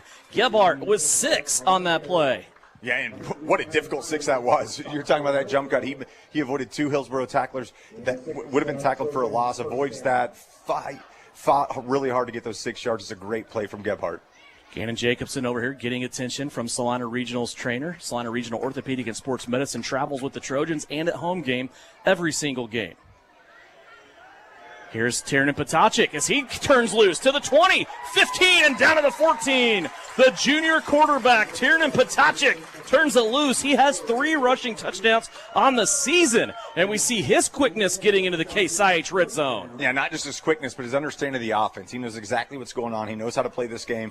With his dad being on the coaching staff, he's grown up in this, with this team. That's a great play from the junior quarterback, Tiernan Potachik. Back to Gebhardt. Little hesitation play. Spins off a tackler. Now he meets a tackler and gets picked up, and that play will be blown dead. Great. Grady gets 2 yards on 1st and 10. Yeah, it looks like Gebhardt just kind of danced around. We don't see him do that often. Usually we just see him blow up a hole and go, just kind of dance around. Little LaShawn McCoy was waiting for a hole to open up. It never did. But again, gain positive yardage. You can deal with 2nd and 7, 2nd and 8. That's perfectly fine. You still have your whole playbook open. 2 yards on that play, 2nd down and 8. Again, southeast of Saline in the Can-Equip red zone. Brought to you by Case IH and Can-Equip in Solomon. Tiernan Potacek, 2 wide receivers to his left, has Lippold as an extra blocking back right behind the offensive line on the left-hand side. Now Gebhardt will go from the pistol formation and stand on the right hip of Tiernan Potacek. Here's Tiernan rolling out, looking to the end zone, lofts it up, touchdown southeast of Saline. Marion Hollup waiting on that pass, and Tiernan Potacek, the southpaw, puts it right on him for a southeast of Saline touchdown 12 yards away. Devin, what a great play from the junior Potacek. And this is the great thing about this offense. We talk about how we're interchanging people all the time. Right now, one of the state's best quarterbacks is getting looked at. So you bring in a junior, doesn't have as much experience. You know what you do with your playbook? You keep the exact same playbook because of what you do in practice every day. It's a great job from Potacek, great confidence to go with Potacek in that situation, and that's a fantastic touchdown for Southeast. Marion Hollup with the 12-yard reception. Here is the fake end around. Grady Gebhardt ends up with it going the other way. And 2 points will be cashed in. 6:49 left to play here in the second quarter. Southeast of Saline leads 22-0 over Hillsboro here on KINA. Hey, Trojans fans. This is Angela Gebhardt, proud wife of Southeast Saline head coach Mitch Gebhardt. Just like the Trojans strive for excellence on the field, the Bank of Tesket goes the extra mile to offer top-notch checking accounts that fit your style. Whether you're managing your day-to-day expenses or planning for the future, our checking accounts are easy, convenient, and tailored for you. Plus, with your local roots and friendly service, we're here to support you every step of the way. Go Trojans! Bank of Tesket, member FDIC. You're listening to Southeast of Saline football on KINA. Welcome back here, Southeast of Saline. You can imagine the popular person right now on the sideline is Gannon Jacobson as he sits on the training table. He is being surrounded by players, coaches, Mitch Gebhardt, the head man over here with his hand on his hips. And Gannon Jacobson just got off the training table and tried to put weight on it, and immediately that did not work, and that did not look good. It didn't. And here's something you look at. You've built a 22-0 lead. Of course you want Gannon healthy. You want him in there. But do you worry about rushing him back? We talk about Tiernan Potacek knows this offense. He can do things. You got to make sure he's completely healthy before you bring him back in. Here's the kickoff by Southeast of Saline, taken by Jayton Lowe, and he's going to angle back over to the left-hand side, gets past the 35, and another really good return by Jayton Lowen, the junior for Hillsboro. I've been impressed with him tonight in the special teams game for the visiting Trojans as he brings this one all the way out to the 38-yard line, and that's where Hillsboro will start out here in the second quarter, trailing Southeast of Saline now by 3 touchdowns. Devin, I think you can tell a lot by a team on how they play special teams, right? Because that's grit. That's how do you schedule that into your practice schedule. This Hillsboro team's got athletes. They practice well. You can tell just by their kick returns, by the way they handle themselves on the special teams side. They just continue to make that kick return a tough situation. 1st and 10, Hillsboro. They're going to hand it off. Josiah Gooch. He has some space for the first time. Marion Hollup may have slowed him down for Grady Gebhardt to knock him out of bounds, but Josiah Gooch got all the way to the 40-yard line. It's a gain of 23, the biggest offensive play of the night for Hillsboro. Yeah, so defense, obviously you got to have dudes that play there, and Southeast has the dudes, but a lot of times you have to have the dudes lined up in the right spot, and that's one thing I think Gannon Jacobson does that we don't necessarily talk about enough. He gets everybody lined up in that safety position. He makes sure that everybody's in the right gaps. Backers know where they're firing. They know what they're doing. It'll be interesting to see how this defense looks without their signal caller, their defensive signal caller in the football game. 1st down and 10 at Southeast of Saline's 40-yard line. Haslett stumbling. They ran a little read option that time, and the time that it took for him to get gathered up, there is. Guess who? I'm saying his name a lot tonight, Tyler. It's Marion Hollup. Yeah, Marion Hollup just right there, just understood. He saw clear light. He went, filled that gap, and absolutely blew the play up, kept the legs driving through the tackle, and that's what you need. You need players like that when all of a sudden you've got a guy like Jacobson down. You got to have the linebacker step up. And, again, that's something that we're not talking about a quote-unquote, starter. He comes in that nickel situation, but Hollup just having a great game so far for Southeast. Tiernan Potacek Patochik plays defense anyway, but right now he is in that safety spot for Gannon Jacobson. Here's the end around. Jayton Lowen looking for space, and so far there is none, and Canyon Douglas takes him down back at the 44. That is 2 consecutive plays that lost 2 yards, a total of 4 now for Hillsboro. Well, and we talk about how good Douglas's positioning is all the time. That wasn't great positioning from Douglas. That was just sheer strength right there. He was beat on the outside, decided to grab on. That's just absolute weight room tackle from Douglas. This kid doesn't miss a rep. He doesn't miss a day. He's an absolute worker, and you saw it right there in that big-time tackle for a loss of 2 yards. Actually backed him up 3 yards, so a loss of 5 yards on the last 2 plays for Hillsboro. Back to the 45. 3rd down and 15 for the Hillsboro Trojans, wearing all white maroon helmets. Hazlitt rolling out to the left. He's going to unleash it down the left-hand side. Picked off. Here comes Malachi Hopkins. Another interception for Malachi as he's bringing it back, his 3rd interception of the season, and he'll be brought down at the 33-yard line. It's Malachi Hopkins. Devin, great interception right there. I was looking for Amstutz the entire play. I couldn't find Amstutz. Amstutz coming off from the sideline, missed that 3rd and long. You wonder if it was just a personnel issue, if he was just getting a breather. But on 3rd and long, you've got to have Amstutz in the game, and Hillsboro did not. They didn't have that big-time receiver, and gosh darn it, did Malachi Hopkins make him pay for not having Amstutz. They're one of their top receivers in the football game right there. Again, let's talk about the depth of this team. Not only is Tiernan Patochik at quarterback, Drew Weller, Brody Chambers are on the bench right now. They're not playing on that offensive line. So we go back to the guys that we were talking about before. Here's a Marion Hollab on the play. Slips a tackle in the backfield. Gets to the 35. Jumps ahead to about the 40. I think they're going to call him down at the 39-yard line. It's a gain of 6 in the running game for Marion Hollab. And it just seems like he's getting a lot of love tonight on both sides of the ball. When it goes back to just 1,000 cuts, right? Just keep little paper cut. That's all you got to do. And you have more depth. You have the dudes. Just keep giving everybody the football. Screenplay, Gebhardt from Patochik at the 40. Look out, Grady angling out to the 50. Slams on the brakes, looking for blocks, but a good tackle out here in space by Braxton Hebert. We saw that play 2 weeks ago and it ended up being in the end zone as Grady ran all the way across the field. This one is going to be taken down just as he crossed the 50 at the 47-yard line. 12 yards on that play. Yeah, Hopkins had a great fit. He had his hands in the right position. Everything was going well on Hebert. Hebert then just kind of got shed off Hopkins and made a good open field tackle, as we've said a couple times from Hebert on Gebhardt. Patochik has this offense ready to go again. He's going to hand it off, and that will go straight ahead for a gain of about 2. And again, just reading that. There's so much attention given to Gebhardt in motion. Patochik thought he saw something where he could slide that in, but just a good job from the defensive line of Hillsboro to limit that gain to just 2 yards. Nose of the football now sitting at the 45-yard line in Hillsboro territory. 3:47 left to go here in the second quarter. 22-0. Stay with us at halftime. Jill Otte will visit us, and we'll talk about the big Gypsum Fall Festival coming up next Saturday. Patochik, screen out to the right. Gebhardt has to work his way back to the line of scrimmage. He does. Now look out. 40, 35, and then brought down at the 33-yard line in a big collision. It's another gain of 12 for Tiernan Patochik. He has completed 3 passes on 3 attempts for 36 yards.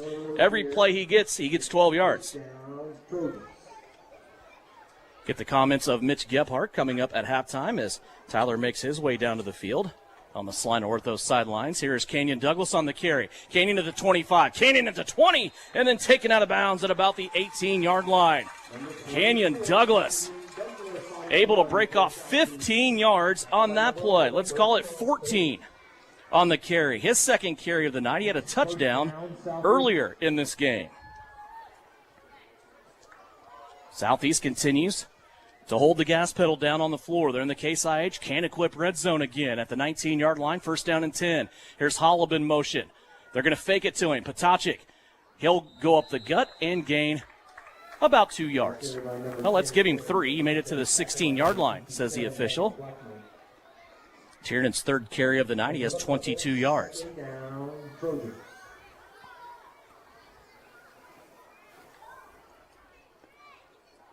Football setting at the 17. 2nd down and 8.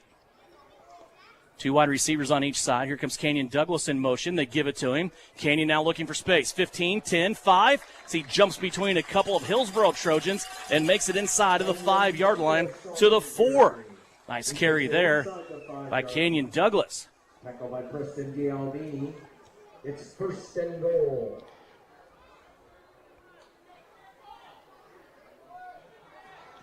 Southeast of Saline may be using a little bit of clock here. 2.5 minutes left to go here in the second quarter. Ball sitting at the 4-yard line. Pistol formation, Gebhardt directly behind Potocik. They send Holub in motion. They go to Grady Gebhardt, straight ahead, looking for that goal line. He's going to be stopped at the 1 after a gain of 3. So Grady Gebhardt, his 7th carry of the night, averaging 5 yards a carry, 35 total yards. Yeah, and you're seeing it right there. Just, again, that's just, you're seeing the motion. That motion takes everybody that way. All of a sudden you got Gebhardt up the middle. This would... You love to see it, right? You have a junior quarterback in there. It's not your all-state guy, but the offense continues to tick, continues to move, continues to roll.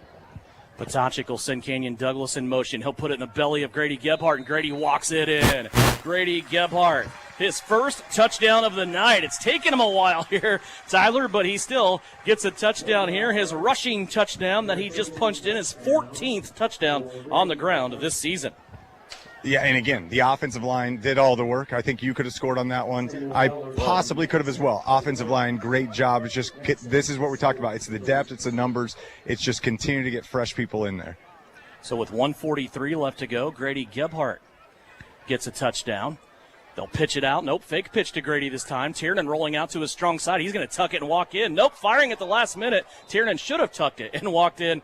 They come away empty on the 2-point conversion. 1:43 left to go. We'll take a timeout and then come back and finish out the first half. Southeast of Saline leads Hillsboro 28-0 here on KINA. Whether on the field, court, or in the operating room, experience matters. A coach loves an experienced team just like a patient values an experienced doctor. Salina Ortho has ABOS board-certified physicians with over 40 years of orthopedic service. If you need help staying active or just want to discuss options regarding the newest techniques and services and specialties that Salina Ortho provides, see one of our trusted physicians or visit SalinaOrtho.com. Salina Ortho, your voice, your choice, past, present, and future. You're listening to Southeast of Saline football. 28-0 our score. Southeast of Saline leading over Hillsboro. Concerned, though, with Gannon Jacobson. And now another Southeast player on the training table. Looks like Amarian Holub came over. Might have got a quick tape job as he was getting some maintenance. 1:43 left to go. Southeast of Saline ready to put it in the air with Levon Hopkins. Good drive there by Tiernan Potocik. And the Southeast Trojans, Tyler, 2 touchdown drives here in the second quarter engineered by Tiernan at that quarterback spot. Yeah, you're exactly right. Obviously, we don't know the extent of the injury. We do see Jacobson down here on field level without his shoe on. He's got crutches. Obviously, you don't want anything serious. But right now, you're just making sure he stays safe, he stays healthy. You get him back as soon as you can. But Potocik's done a great job running the offense. Here's Levon Hopkins with the kick. It's going to be taken to the 20 by Jayton Lowen. And Lowen has been busy on the return. And again, another really good return by the junior Jayton Lowen as he brings it back out and flirts with the 40-yard line. Hillsboro with a couple of timeouts remaining here. 1:38 left to go. Actually, they have all 3. That one timeout that was called from the sideline official, there was an equipment timeout. So Hillsboro has all 3 timeouts remaining as they will try to go get some points here before half with 1:38 on the clock here. And this is one of those opportunities. We've seen Southeast utilize these short clocks defensively to try to get the ball back as soon as possible and utilize this for a good 2-minute opportunity. So right now, Southeast is not just looking back to go to the locker room up 28-0. They're looking to get a stop as quick as they can and see if they can score, get that 2-minute offense going. First down and 10, Hillsboro, 2 wide receivers, 1 to each side, and 2 wingbacks. It's the first time we've seen double wingbacks out of Hillsboro tonight. Hazlitt drops back. Now he wants to run. He's hit by Bryson Lippold, and he falls ahead for a yard. It's a Holub-Lippold kind of night as those two are standing out in this game. Yeah, it really is. Again, Lippold just stood his ground. He didn't let anything else happen. He understood his responsibility in that zone defense. He stood right there. That's a great tackle, and you're seeing that clock continue to tick. This play will determine if you're going to call a timeout and look to score again if you're Southeast. If Hillsboro decides to throw the ball in the air and they throw an incompletion, that's going to leave a lot of time for Southeast. So I would expect a run play right here. 1 minute left to go. Second down and 9 for Hillsboro. From their own 41, Haslett Again, stumbling out of the pocket as he wants to run. He's going to be hit by Weller, but he gets away. Now he's going to set up, throw it back across the field, and that is incomplete. Fell between two intended receivers as he threw across the field that time. Probably fortunate that ball wasn't going the other way, and it's going to be incomplete. Stop the clock, 3rd down and 9. Yeah, that's extremely dangerous. Anytime you're going against the grain, you're stopping, you're throwing the ball the opposite way, you don't know what's going to happen. A lot of defenders there. Douglas almost had an easy pick, but you saw an Hillsboro receiver just get a hand on it to make sure that ball did not go the other way for 6. 3rd down and 9 for Hillsboro. 49 seconds left to play here in the second quarter. We'll have stats. We'll have Coach Gebhardt. We'll have a look around on the Bennington State Bank scoreboard coming up for you at halftime, as well as a look at the Gypsum Valley Fall Festival next weekend. Low snap, Hazlitt digs it out. Now he wants to run, gets back to the line of scrimmage, but he's drugged down from behind by Brody Chambers. Also helping out on the front end of that, providing roadblock, was Tristan Swank. And now Southeast of Saline will call a timeout after Hillsboro only managed a gain of 3 on that Zane Haslett run. Yeah, Devin, right there, that's where you run your screen or you run a quarterback or running back draw, because you don't want to go anything big. You want to make sure it's a nice, secure pass, because you want to either complete the pass or run the ball. Get the first down, obviously, is goal number 1. Second goal from Hillsboro right there is for Southeast to call a timeout, to give them less timeouts, to try to get the ball back. As you see, 42 seconds. We've seen the punt game be a little bit iffy right now for Hillsboro. We've seen some of these line drive punts. Let's see if we can get a hand up, get some pressure. Let's see what happens. This 42 seconds could be a lot of fun for Southeast if everything goes accordingly, the way that we've kind of seen the special teams play. Yeah, that punt game has not been strong. That's really been the only thing that has been cringeworthy from Hillsboro tonight, is their punts just seemingly not really getting off the ground. And right now, they're going to have to call on that again, as they have a line of scrimmage at the 44-yard line. Malachi Hopkins will be back deep here for Southeast of Saline as he keeps retreating back to about his own 20. 1 timeout remaining for Southeast of Saline. Here's a low snap. This is a much better punt from Hillsboro. It's going to bounce at the 30. Now take another bounce to the 25. Hopkins eyeballing it, but he's going to let it rest and die inside the 20-yard line at the 18. So we'll see what's on the mind of Mitch Gebhardt and the Southeast of Saline offense here, as they have a 28-0 lead. 30 seconds left on the clock. 1 timeout. And a lot of space in front of them. 72 yards. And, Devin, I think it's 2 timeouts. Scoreboard's a little bit tricky to see from our angle up there in the press box down here. It's a little bit closer. 2 timeouts. So I'm expecting, you talk about at some point you're going to see a screen, right? You're going to see something where you want defensive line to come, see if you can get some linebackers to get pressure and try to get Grady in space. So you're saying you trust the scoreboard over me? No. Here's Potacek. He's going to slip a screen back to Gebhardt. Grady at the 20, 25, 30. Still on his feet, and he's going to be taken down by Josiah Gooch out past the 35-yard line at about the 37. Gain of 19 on the play. First pass completion of not 12 yards by Tiernan Potacek. Here's Potacek now rolling out to the left. He's going to throw another one. Amarion Hollop at the 50, 45, 40 as Amarion turns, and he's taken down at the 31-yard line. Mitch Gebhardt calls a timeout as he chases down the official in pretty fine fashion, I might say, and gets a timeout here. At the 32 is where Amarion Hollop was able to take that football. Well, you've done that with just calling your first time out, okay? So you ran that screen play. That gets you positive yards. What I was so impressed with is Tiernan Potacek gets up there. He gets the offensive line, gets everything set before he snaps the football. It's not an easy thing to do for a backup quarterback, right? Everybody's there. It's a NASCAR situation where you're going. He gets everybody set. We roll out, trips. We have that flood package right there. It's the middle receiver. All of a sudden, you saw Hull try to get out of bounds. Didn't make it out of bounds. Great time to call that timeout. You got 1 left. So you have a couple options here, right? You're looking to gain some more yards.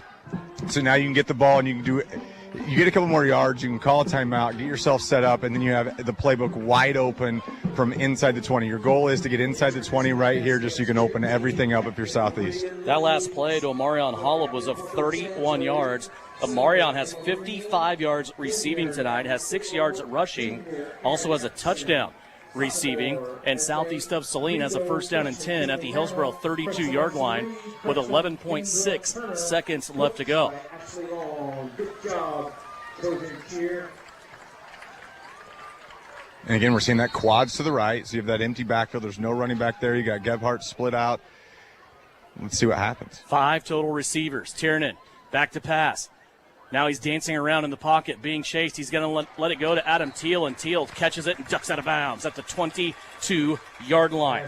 A very quick gain of 10 yards. That was that 4 verts, right? It's 4 verts. When we talk about it, it's 4 verts, not a Hail Mary. It's 4 verts. You occupy spaces. You find it. You get to hash marks. You get to land markers. You get to the numbers. And Patochik didn't see anything. I mean, Hillsboro's well coached right there. So all of a sudden, comes back. Teal comes back to the football. That's a big-time completion because now you have 1 play left in the half. Southeast, even though the clock stopped on that incomplete pass, is going to go ahead and burn this last time out with 5.1 seconds. They probably wouldn't have had a chance to take another timeout with just enough time left to have 1 play. So they're going to draw up their best play here that will get at least 22 yards and possibly a score as they get ready to go to the locker room here at half. Also keep in mind, Southeast of Salina is scheduled to receive the football to start the second half as we turn the page after halftime in this contest. So, Devin, right now what I'm looking to do, all right, we're going to go trips right. Okay, we're going to have Gebhardt in our right pocket, all right? Then all of a sudden we're going to get him in motion. We've seen this play a lot where we have that swing pass to Gebhardt, let him work. You're hoping if Hillsboro doesn't bite, all of a sudden you have that backside receiver. It looks like that backside receiver is going to be Teal on this. Let's see if this prediction is true. Potentially not, but we've seen this play be so successful. We do have trips to the right with Lippold kind of, in that slot spot. This is where you're going to motion out Gebhardt, read the defense, hit Teal on the backside. It's so much easier to see down here than it is up there, but it looks like this is kind of what this play is shaping up for. Trips to the right, as you said. Teal a single to the left. Gebhardt in the backfield, presumably to block here for Tiernan Patochik. Tiernan, play action, has a Hillsboro Trojan right in his face here versus field. Tiernan going to let it go to the end zone as he's hit, and it's going to be intercepted right at the goal line. Hillsboro did not have to intercept that ball, but they did. Give Tiernan credit. He was trying to make something happen. He knew he had a play to burn and ends up throwing the interception on his only incompletion of the night. He's 6 of 7 passing the football and a touchdown as Southeast of Saline has established a 28-0 lead here at the break. So Southeast of Saline leads it as we await the comments of Mitch Gebhardt as Southeast of Saline goes to the locker room here at the break. It's the Knauf Auto and Truck Accessories halftime show. So we get ready, a lot of stuff coming up here at the break. We'll go over first half stats for you as well, brought to you by the Bank of Tesket. And a good first half of football. Of course, everybody thinking about QB1 and safety Gannon Jacobson right now, who is walking off the field on crutches as we await the comments from Mitch Gebhardt here at halftime. It's brought to you by Frisbee Construction. Take it away, Tyler. Coach Gebhardt, up 28-0. Faced more adversity in this first half than you faced all year, but we've seen that front 7 defensively just absolutely take over this game. Can you just talk about what they've done that maybe we're not seeing as fans? Well, Hillsboro's got a good run game, and I feel like we're being physical at the point of attack and making them earn every yard they've gotten. Obviously, the big question mark is the most important ankle in Gypsum right now. It's, Gannon Jacobson. But what we've been impressed with is how Patochik just came in, ran that offense. Your playbook doesn't seem to miss a beat with Patochik in there. And we've talked about how you do such a great job substituting. Can you just talk about what Patochik does to the offense and what he brings that maybe we don't know about? We won't change what we call, to be honest with you. I mean, he gets half the reps in practice and has all this year anyway. So we'd love to have Gannon, obviously, but we knew that when Tiernan needed to go in, that things were going to be just fine, and I think the kids were the same way. So, Tiernan brings a calm to the huddle and does a good job. Coach, appreciate it. Good luck in the second half. Comments on the field from Mitch Gebhardt as he goes to the locker room with his team up 28-0 here at the break on the Knauf Auto and Truck Accessories halftime report. When we come back, we'll check scores for you. We'll also have stats, but coming up after the break, Jill Audie will join us as we will talk Gypsum Valley Fall Festival. It's coming up next Saturday. We'll get all the details on that. Coming up, Trojans lead it over Hillsboro 28-0 here on KINA. Knauf Auto and Truck Accessories. Everything to bling out your ride in one place, including top quality lift kits, wheels and tires, bumpers, Jeep accessories, fender flares, bed covers, bed liners, step bars, even custom painting. Knauf Auto is the and soil dealer and has many synthetics and filters in stock. Visit Knauf Auto on Facebook for specials, great ideas, and let them make your truck stick out in a crowd. Knauf Auto and Truck Accessories, supporting the Southeast of Saline Trojans. When you're a working man with a job to do, you need a work boot that works as hard This is Jeff with Vanderbilt's in Salina. We have over 5,000 pairs of men's jeans and over 1,000 pair of ladies' jeans. From classic fits to the latest trends, we've got styles to fit every taste. Visit us today and find your perfect fit. And remember, at Vanderbilt's, a gift card is always the right size.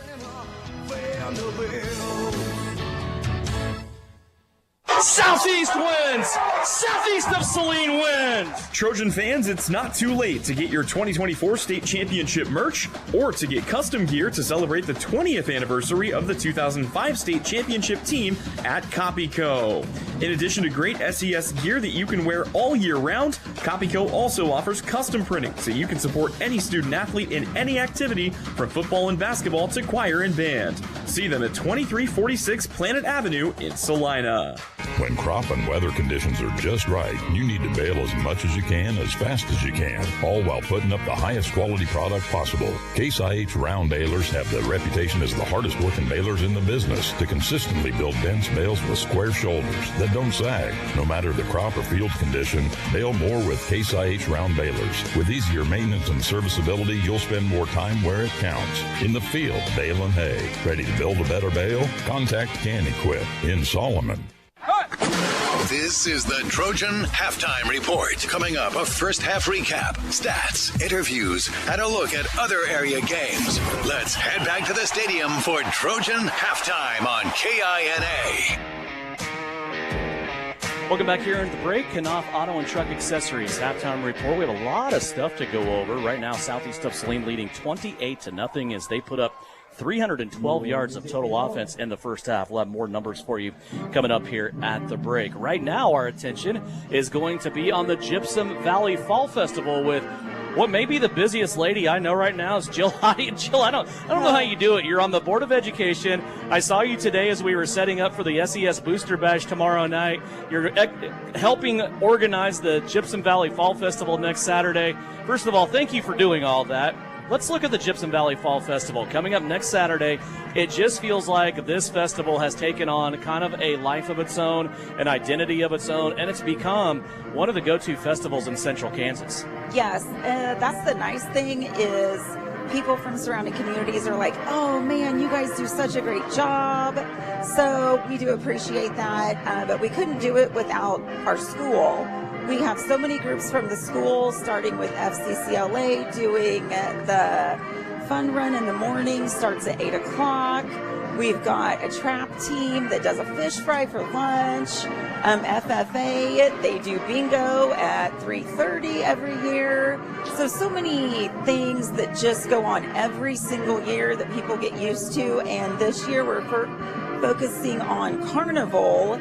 So we're bringing in extra kid games. So the cheerleaders have stepped up to do kid games from 10:30 to the parade, which is the biggest parade, I think, around here. It's pretty crazy. I feel like we're famous. If you're in the parade, you feel like you're famous. Right, yeah. And then cheerleaders will pick up some more kid games in the afternoon, bounce houses. Ron Kogler's going to bring over his little farm animals for a petting zoo. Okay. I mean, just so much, and some pretty awesome raffles this year with so many great sponsors to chip in there and get us all kinds of stuff to give away. And all of our money just goes to pay for it and provide as much as we can at no charge to anyone who comes. Yeah, and that's what I was going to say. I mean, the main thing about it is the main festival is free of charge. It's great fun. It's just kind of a day in a safe community where you can go, kick the kids out of the car and not worry about what they're doing all day, and then yourself enjoy all the food, all the drinks, all the entertainment, all the fun stuff to do. I was going through the schedule, and I know you've given me your schedule, but I need a whole nother broadcast if I'm going to go through everything that you guys have going on. It's a busy, busy, busy day. Just tell me about some of the food highlights you guys have and just some of the events that people do not want to miss. Yes, so the food, of course, is number one for any of us. The Wanderlust trailer out of Solomon's going to be there with their smash burgers. Okay. Of course, Exit 14 will be there with all of their wonderful food. Both places will be open, so pizza and burgers. The Gypsum Baptist Church will have chili and hot dogs and cinnamon rolls and pies. The lady out of Woodbine Cafe, she's going to be there making some funnel cakes, fried Oreos, schnitzels, which I think is some kind of German sandwich with sausage. The taco truck, of course. They're always there. TNT Taco. They're awesome. And then our pulled pork barbecue is at 5:30, which is just by donation only for anyone that wants to come in and have some food. And we will have a couple food vendors set up into the evening entertainment, which starts at about 7:45 to 8 o'clock. We're going to have some yard games for that. So you can eat, you can drink at the Whiskey Wagon, you can play games, you can dance. I mean, do whatever you want. So this literally is a day full where you start first thing in the morning, you go on through the night.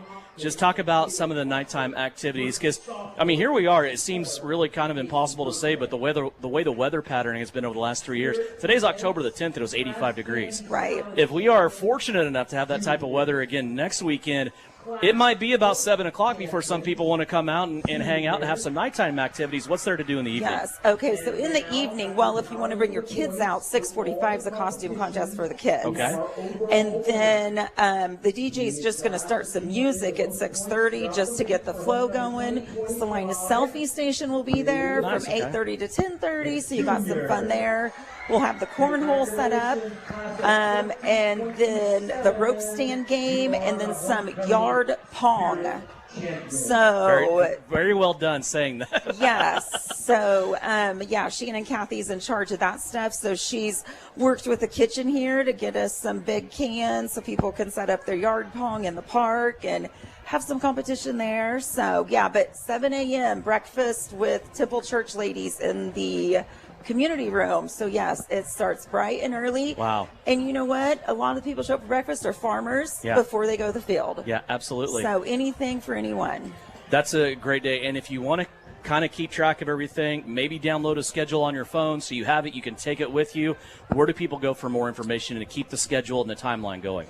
Well, we have our Facebook page, Gypsum Valley Booster Club Facebook, but we do have an information stand set up right north of the bank. Okay. And Maple Street is closed this year. So when you say drop your kids off, you really can drop your kids off. There will be no parking on Maple. We'll be closed just like the parade is, but it'll be from 8 a.m. to 6 p.m.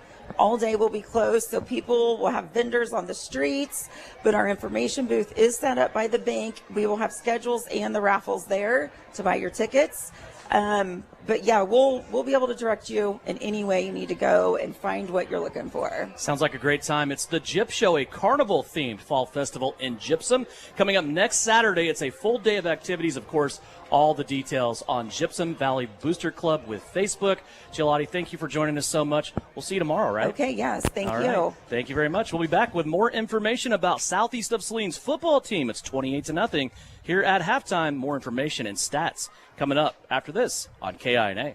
4 walls and a roof can make a house, but a home, that's where life happens. First steps, backyard birthdays, morning coffee, sunsets on the porch. Home isn't something you buy, it's something you feel. And when it's right, you just know. For 22 years, Dan Goebel has helped people in Salina find that feeling. And now he's here to help you. Your home is out there. Dan Goebel knows the way. Call 785-819-1904 or visit Salina Homes to find your way home. The Kansas City Chiefs earn championship rings, bold, brilliant, and one of a kind. Now you can have a ring that's just as unforgettable. At Vernon Jewelers in Salina, we create custom rings that tell your story. From stunning engagement rings to personalized designs, our craftsmanship makes every piece a winner. Celebrate life's biggest moments with a ring that's truly yours. Stop by Vernon Jewelers, downtown Salina since 1884. We're not old, we're just really good at what we do. Opening our doors in 1999, Salina Surgical Hospital specializes in excellence in surgical services and digestive health care. It is the depth of experience and the abilities of the physicians and nurses at Salina Surgical Hospital that make it the ideal place for high-tech and high-touch to unite. Patients tell us, I knew I was in good hands with the friendly and knowledgeable staff at Salina Surgical Hospital. Salina Surgical Hospital is partially owned by a group of local community-involved physicians. Are you looking for a local brokerage firm to help you with your Medicare, life insurance, and annuities? L&L Advisors is the #1 local Medicare supplement and insurance specialist. Medicare can be confusing. Let the experts at L&L Advisors help make sense of it. Stop by one of 3 locations in Salina or McPherson and speak to an agent about the needs of your family. L&L Advisors, main office at 717 Roach, right off Crawford, and in the Central Mall, Salina, and downtown McPherson. Based on honesty and trust, contact L&L Advisors today. You are listening to Southeast Trojan Football.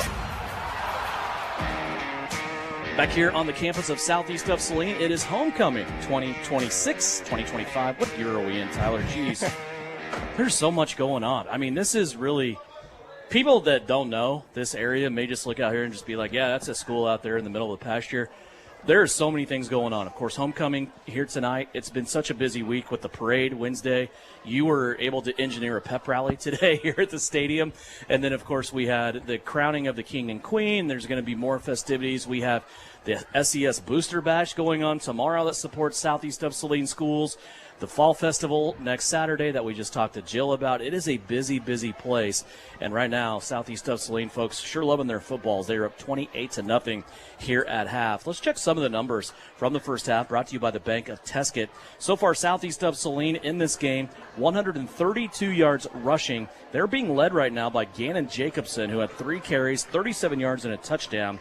Also, 180 yards passing between 2 quarterbacks, 312 yards of total offense in that first half for Southeast of Saline. Southeast did have 3 turnovers in the first half as well. They had the fumble by Malachi Hopkins. That was kind of that weird play where he caught the ball and it was stripped away. Then they also had an interception from Gannon Jacobson, and that last play of the half, that was an interception for Tiernan Potacek.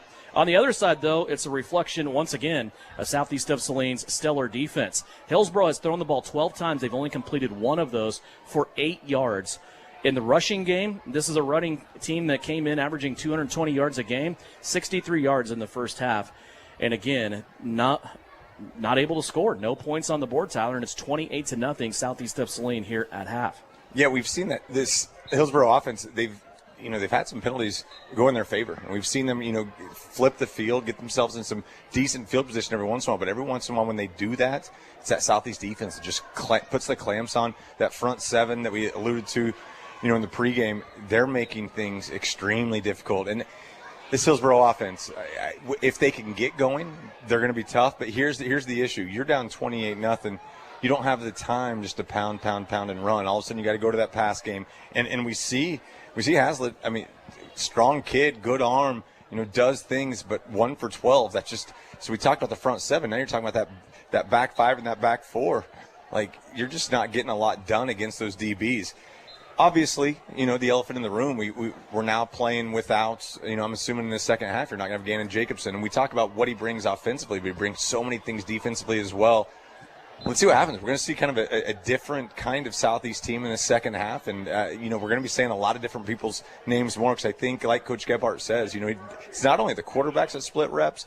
We're seeing that a lot of people split reps, and that's why when you're getting new people in new positions, it's not new for them. They've been there. They've done that. They've done it in practice. We talk about Monday through Thursdays are a lot of times the most difficult times for these guys. Not this week. This is a really good Hillsboro team, but they're getting a lot of reps against each other, and there's no better team you'd rather practice against than your own team, and you're as good as Southeast of Saline.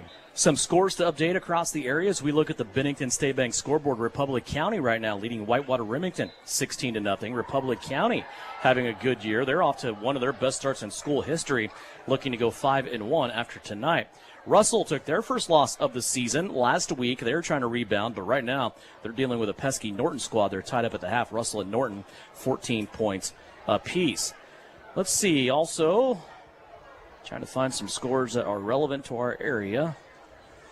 Hoisington beating Lakin really bad right now. Over 50 points for Hoisington at the break. Salina Central leading Andover Central 13-7 at the half. Also, Andale leading Smoky Valley 54-0 at halftime. Abilene and Augusta scoreless 0-0 at the half. Little River, the second-ranked team in 8-man Division I, they're leading El Saline 14-0 at the half. That game you can see live stream video on salinapost.com. Well, let's see what else we have here. Most of the rest of these are end of the first quarter scores as we look around the area. We'll keep you up to date on those on the Bennington State Bank scoreboard as we go through. Also want to remind you, talk about busy times. There's a lot of zombies out at Elite Sports Paintball starting tomorrow night. The Zombie Expedition returns out to Elite Sports Paintball. So once again, being invaded by zombies, and you can take them down. The interactive ride, all the details, and you can buy passes ahead of time. ZombieExpedition.com. And that starts tomorrow and runs through the month of October. More details at ZombieExpedition.com. Also, don't forget to check out the Salina Post Facebook page on the weekends, or the Twitter page at SPostSports on X or Twitter, whatever you like to call it. You can see video highlights from the games around the area, proudly presented by the Billings Group. What do you think here in the second half, Tyler? The New Image audio keys to success here for Southeast of Saline. Obviously, it was a good half of football for you. As you said, though, and I like the word because we haven't seen a lot of it for Southeast this year, and you used it with Coach Gebhardt on the field. It's adversity right now Southeast is going to have to go through, and as much as you want to say it's business as usual, we don't miss a beat, you have to. I mean, it's human nature. What do you want to see most from the Trojans of Southeast here in the second half? Well, I think you're going to see Grady Gebhardt fed the ball a lot early, often, and until you get – I don't want to say a comfortable lead. You're up 28-0. We're talking about adversity for the first time, and the team's up 28-0. But you just lost your starting quarterback, all-state selection. But you want to see now you're going to have to kind of create a new identity. And I think that identity, guess what? It goes with your all-state running back, your all-state offensive lineman, Brody Chambers. You're going to follow him. You know, we talk about this offensive line in the trenches. You know, we got Jennings, Chambers, Kuhn, Weller, Swank, Kerr, younger Weller, Vaughn, Friesen, Sawyers. Like, there's so many guys. Now you're going to really rely on those guys. Hey, and guess what? Tiernan Patocha can still spin it. The offense doesn't change. Just like Coach Gebhardt said, the playbook doesn't alter, but just finding that new identity right now. We don't know how long Jacobson's going to be out, so you kind of see what you can do without him. Right now he's sipping water, has an ice pack on the left leg, elevated up on the training table. And this kickoff will go back, take a one-bouncer to Canyon Douglas at the 18-yard line. Canyon will angle to the right, has a blocker out front. Katie up across the 30, across the 35, and then brought down at about the 38-yard line where Southeast of Saline will start their opening drive. There's a flag on the play. Yeah, this will be interesting. I'm assuming. So here's where I like to play this game, right? It's a thing game. You just had it's going to be an offside. You're going to see that, or illegal procedure against Hillsboro. They crossed the line before the ball was kicked. Now, here's the deal. You just had a team run all the way down the field trying to tackle the ball carrier. Coach Gebhardt looks like he's deciding, if you go back and watch this online, there was clearly a flag on the play. I saw it. Yeah. But it's our second inadvertent flag of the night. Yes, despite that, starting the ball at the 38, so you're ready to go to work. Good field position. Tiernan Patocha has Grady Gebhardt directly behind him. He also has two wide receivers out to the right, and then also Bryson Lippold standing behind the line of scrimmage. This is a different formation. They're going to give it to Grady. Tries to go off the left-hand side. Has Canyon Douglas out there on the edge blocking. Look out, Grady across the 50, and he's going to run it into Hillsboro territory. Still on his feet. He's going to cross field. Look out. Grady Gebhardt still negotiating his way through traffic. Everybody thought he was down, and all of a sudden he's in the red zone. Holy cow, Grady Gebhardt, you're just doing it again. It's not like Grady needs anything to fire him up, right? But we've kind of seen a slow start from Grady Gebhardt. You know, he's like, my wingman's out. I'll take over. I'll take care of these things. What a fantastic individual display right there from Grady Gebhardt. Great initial block from the front, from the trenches, from that offensive line, and then the rest was just Gebhardt making guys miss. First down and 10 at the 20-yard line for Grady Gebhardt and company. Tiernan Patocha gives it back to him. He's going to come out to the right-hand side, goes through an ankle tackle, 15, steps over another Hillsboro Trojan. He's brought down at the 11 after a gain of 9. Impressive running from Grady Gebhardt. Yeah, Gebhardt again. And it's the defensive backs in Hillsboro. They're making good plays right there. It's another touchdown-saving tackle from a Hillsboro defensive back. But Gebhardt's running a little bit different right now, right? I think he understands the situation. This guy understands situational football more than anybody that I've seen play at the high school level, and he understands it's on his shoulders right now. First down and goal at the 6. They're going to give it back to Grady. Grady taking on the second level here. 3 linebackers from Hillsboro tackle him down at the 1-yard line after a gain of 5. Gebhardt, 1 rushing touchdown, which seems funny to say after the last 2 weeks. He's had 3 rushing touchdowns in the first quarter in both of the games in the last 2 weeks. A little bit different offensive approach tonight, though, for Southeast of Saline. We've talked about Amarion Hollop getting involved. We've talked about Canyon Douglas. We've also talked about 6 different receivers catching the ball. Second down and goal from the 1. Still loaded up on the right-hand side. Here's Gebhardt. He's going to run it in off right tackle goal line, and he will win. Grady Gebhardt from 1 yard out will score his second rushing touchdown of the night and put Southeast of Salina up 34-0. And this is starting to be a weekly occurrence, right? He needs somebody at the goal line, and Grady Gebhardt is undefeated at the goal line right there. It was Brayson Amstutz, and Amstutz, we've talked about it. We've said his name multiple times. That's a heck of a football player. It was him and Gebhardt met at the goal line. Gebhardt wins again. Touchdown number 2 for Grady Gebhardt. Lining up now to go for 2 is Southeast of Saline. That didn't take long. They answered a lot of questions, didn't it? Eli Jennings reaches down, grabs the football with his right hand. They'll send Kenyon Douglas in motion. They will fake it to Douglas. Tiernan Potacek finds a big hole, and he walks it in. Tiernan with a 2-point conversion run. And just like that, Southeast of Saline down the field as the drive went all the way down the field for 62 yards. And that brings us to our first timeout. Southeast of Saline, 36, Hillsboro 0 here on KINA.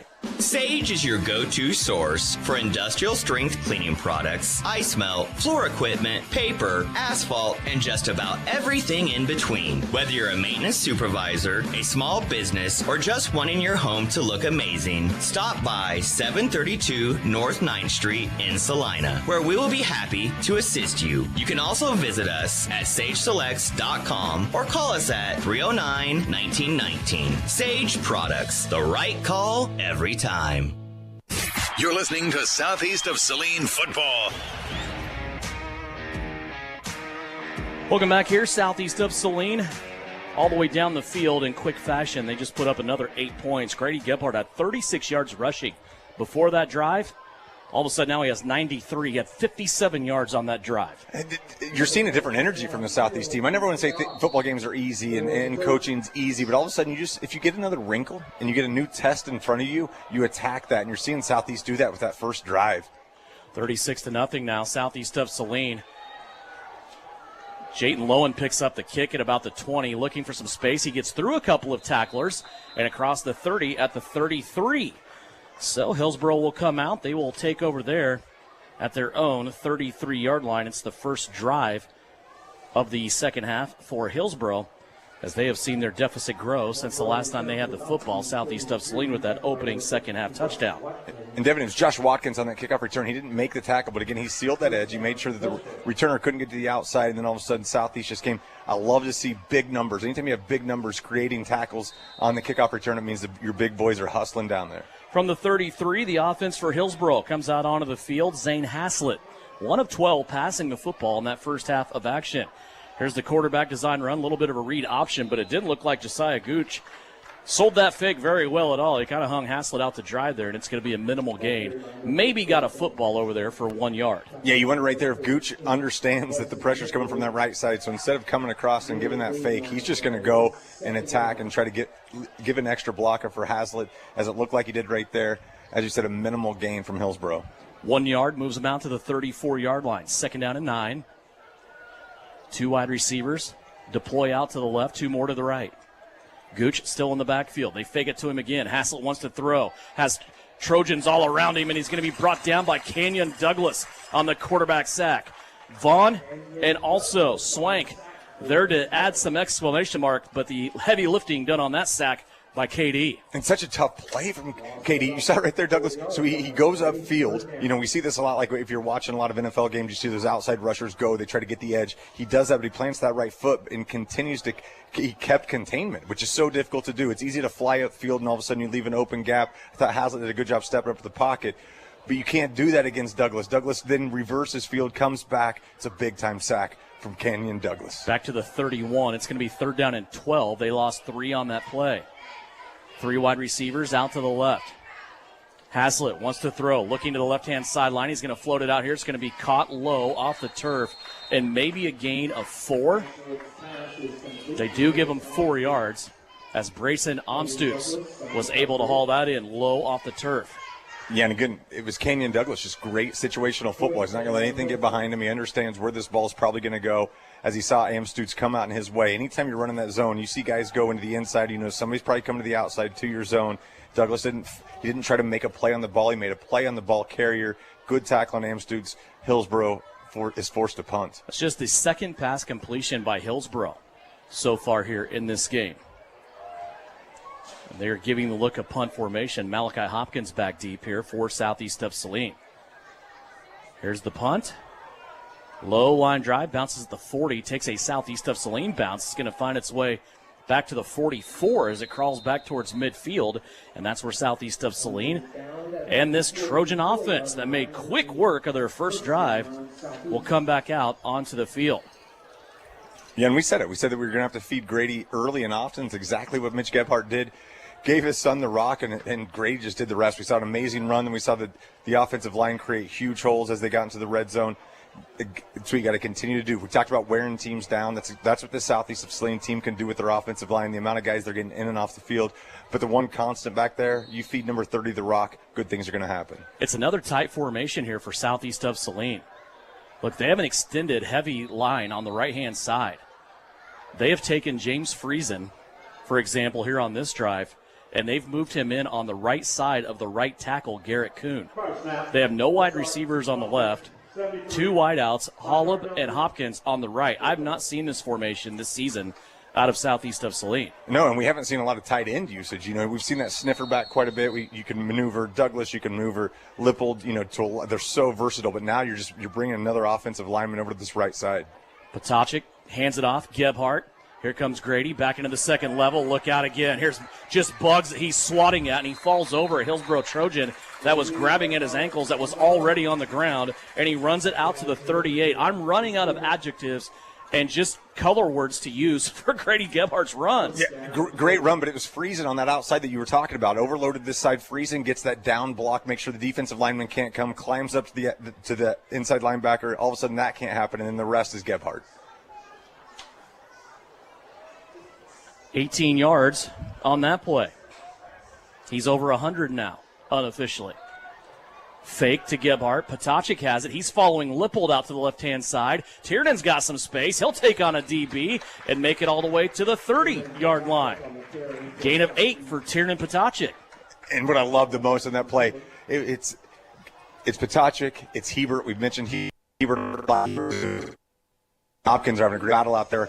Hebert, again, makes sure Hopkins is in the way at the last second, throws Hopkins off, but Potocik just lowers the shoulder to gain extra yardage. Tiernan put his hand on Lippold's back there momentarily. Here's Gebhardt.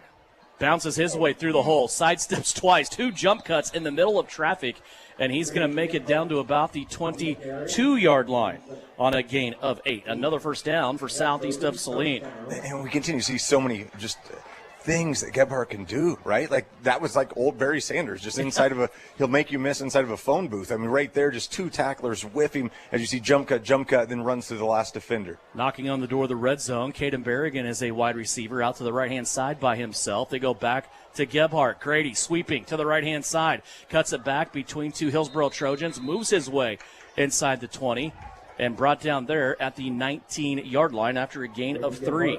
Yeah, again, Josiah Gooch coming from that opposite side linebacker spot to make that tackle.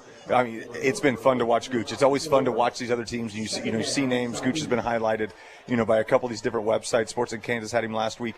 Gooch is the real deal. He's fun to watch. He's everywhere on the football field. It's a good tackle from Josiah Gooch. Again, look at the formation. It's heavy on the left this time as they shift it to the long side of the field. Here's the gift to Gebhardt. Gebhardt started out left, now right on the accelerator. He's down to the 10, and he lunges ahead to the 9-yard line. 10 yards on that carry. It looks like Grady might be running out of gas here. Not only running out of gas, so if I saw the play work, how it played out in my head, how I think they're talking about it, you saw it's Chambers one-on-one on that backside against Gooch. Chambers get the syrup out, another pancake block from him. Then there must have been something said from one of the two. It looks like Southeast is pointing towards Hillsboro, but it looked like a great pancake block. All of a sudden you see Chambers get up, flag goes. It'll be interesting to see what happens right here. Mitch Gebhardt standing at the 15-yard line with his hands on his hips. Of course, he's going to want an explanation. Play was a first down.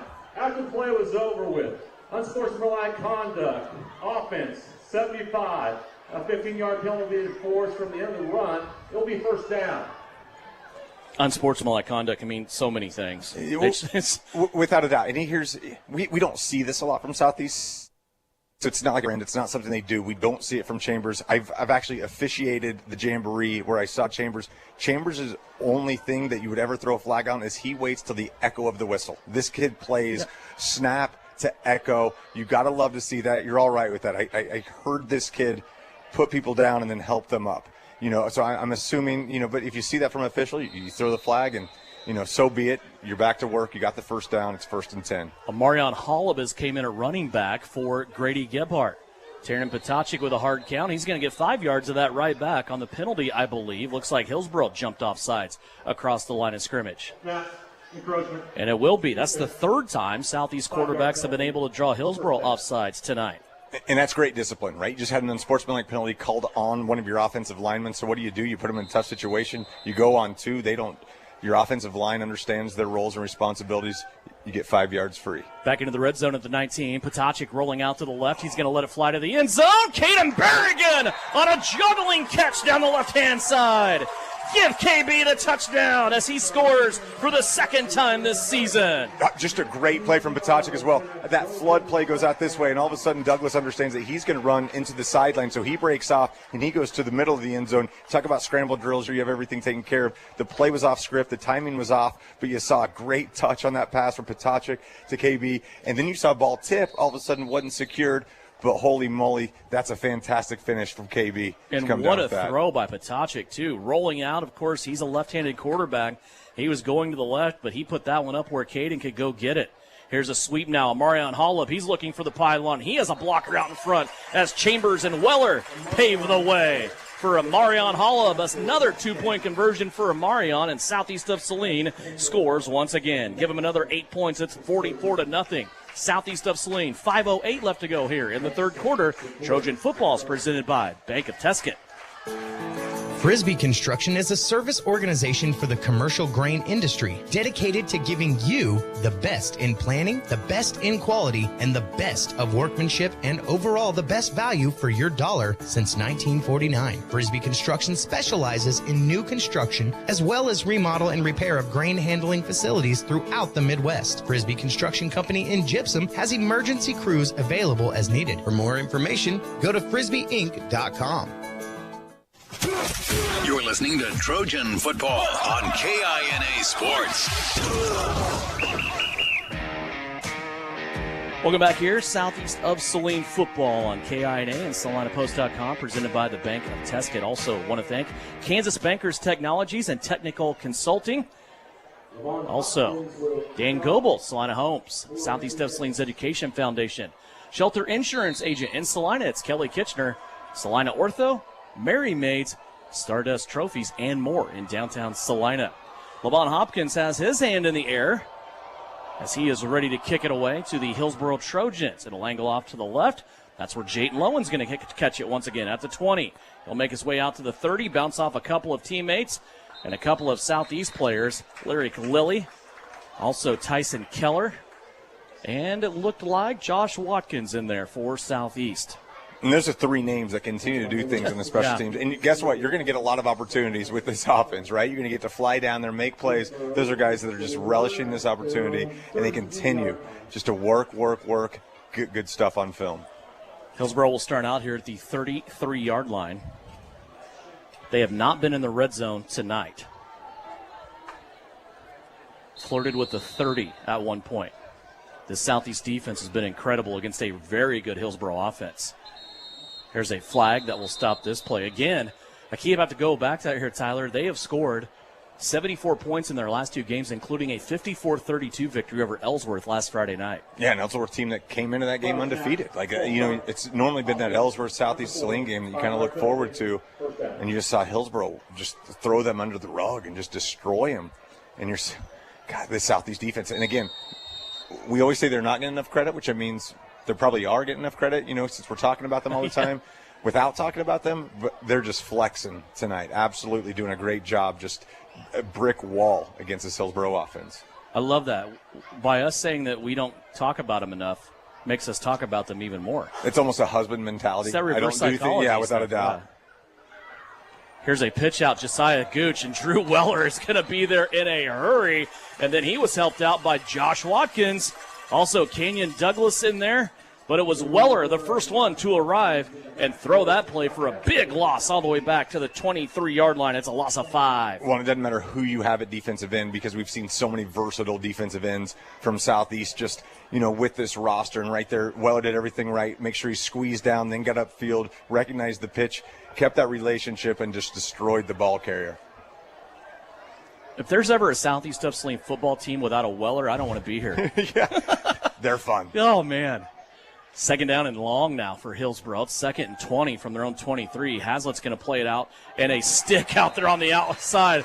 I don't even have to look at the number to know that's probably going to be Kenyon Douglas, as he had one of those plays in the first half, and he does the same darn thing here. No gain on the play on that screen out to the sideline. Devin, you're exactly. It's so textbook. Like, that's exactly how you teach that entire play, and you just see the legs. This is the second time we've talked about a tackle like this. The legs continue to drive as you're making the tackle, but you got to be in the correct position to do that. You continue to see that, whether it's Douglas, whether it's Lippold on the other side. These two are so dangerous on the perimeter.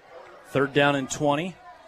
Back at the 22-yard line. Is actually a short loss on that play.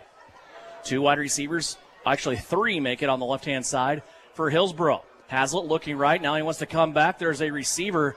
Might have been open momentarily, but there were so many purple jerseys between quarterback and receiver, and that pass just never made it there. That is the first incompletion, though, for Zane Hazlett here in the second half after going 1 for 12 in the first half. He's 2 for 3 now here in the second half, and the punt unit and the punt return unit, special teams, getting the call to come back on the field here for both squads. And again, just a 3-man rush from Southeast. Other 8 players drop back. They're in zone coverage. If you can get home, if you can force pressure with only 3 men, that means you have everything buttoned up in the back end, and that's exactly what Southeast did.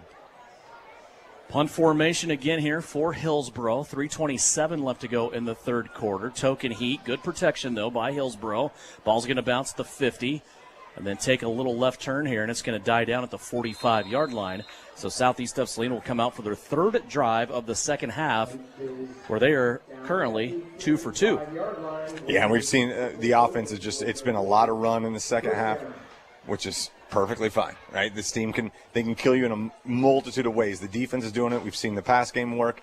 Tonight, it's been heavy run. We're seeing different formations. We're going heavy.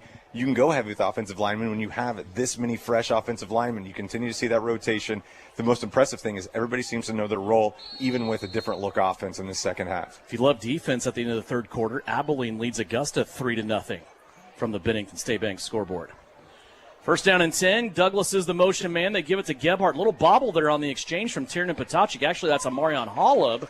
And Amarion will still get control of the football and take it ahead for 12 yards. And, Devin, that's not easy, right? Anytime that exchange isn't clean, all of a sudden that panic sets in. Ball's bobbling a little bit, but Hollub did a great job securing it before he got to the line of scrimmage. Makes a great play to get a first down for Southeast.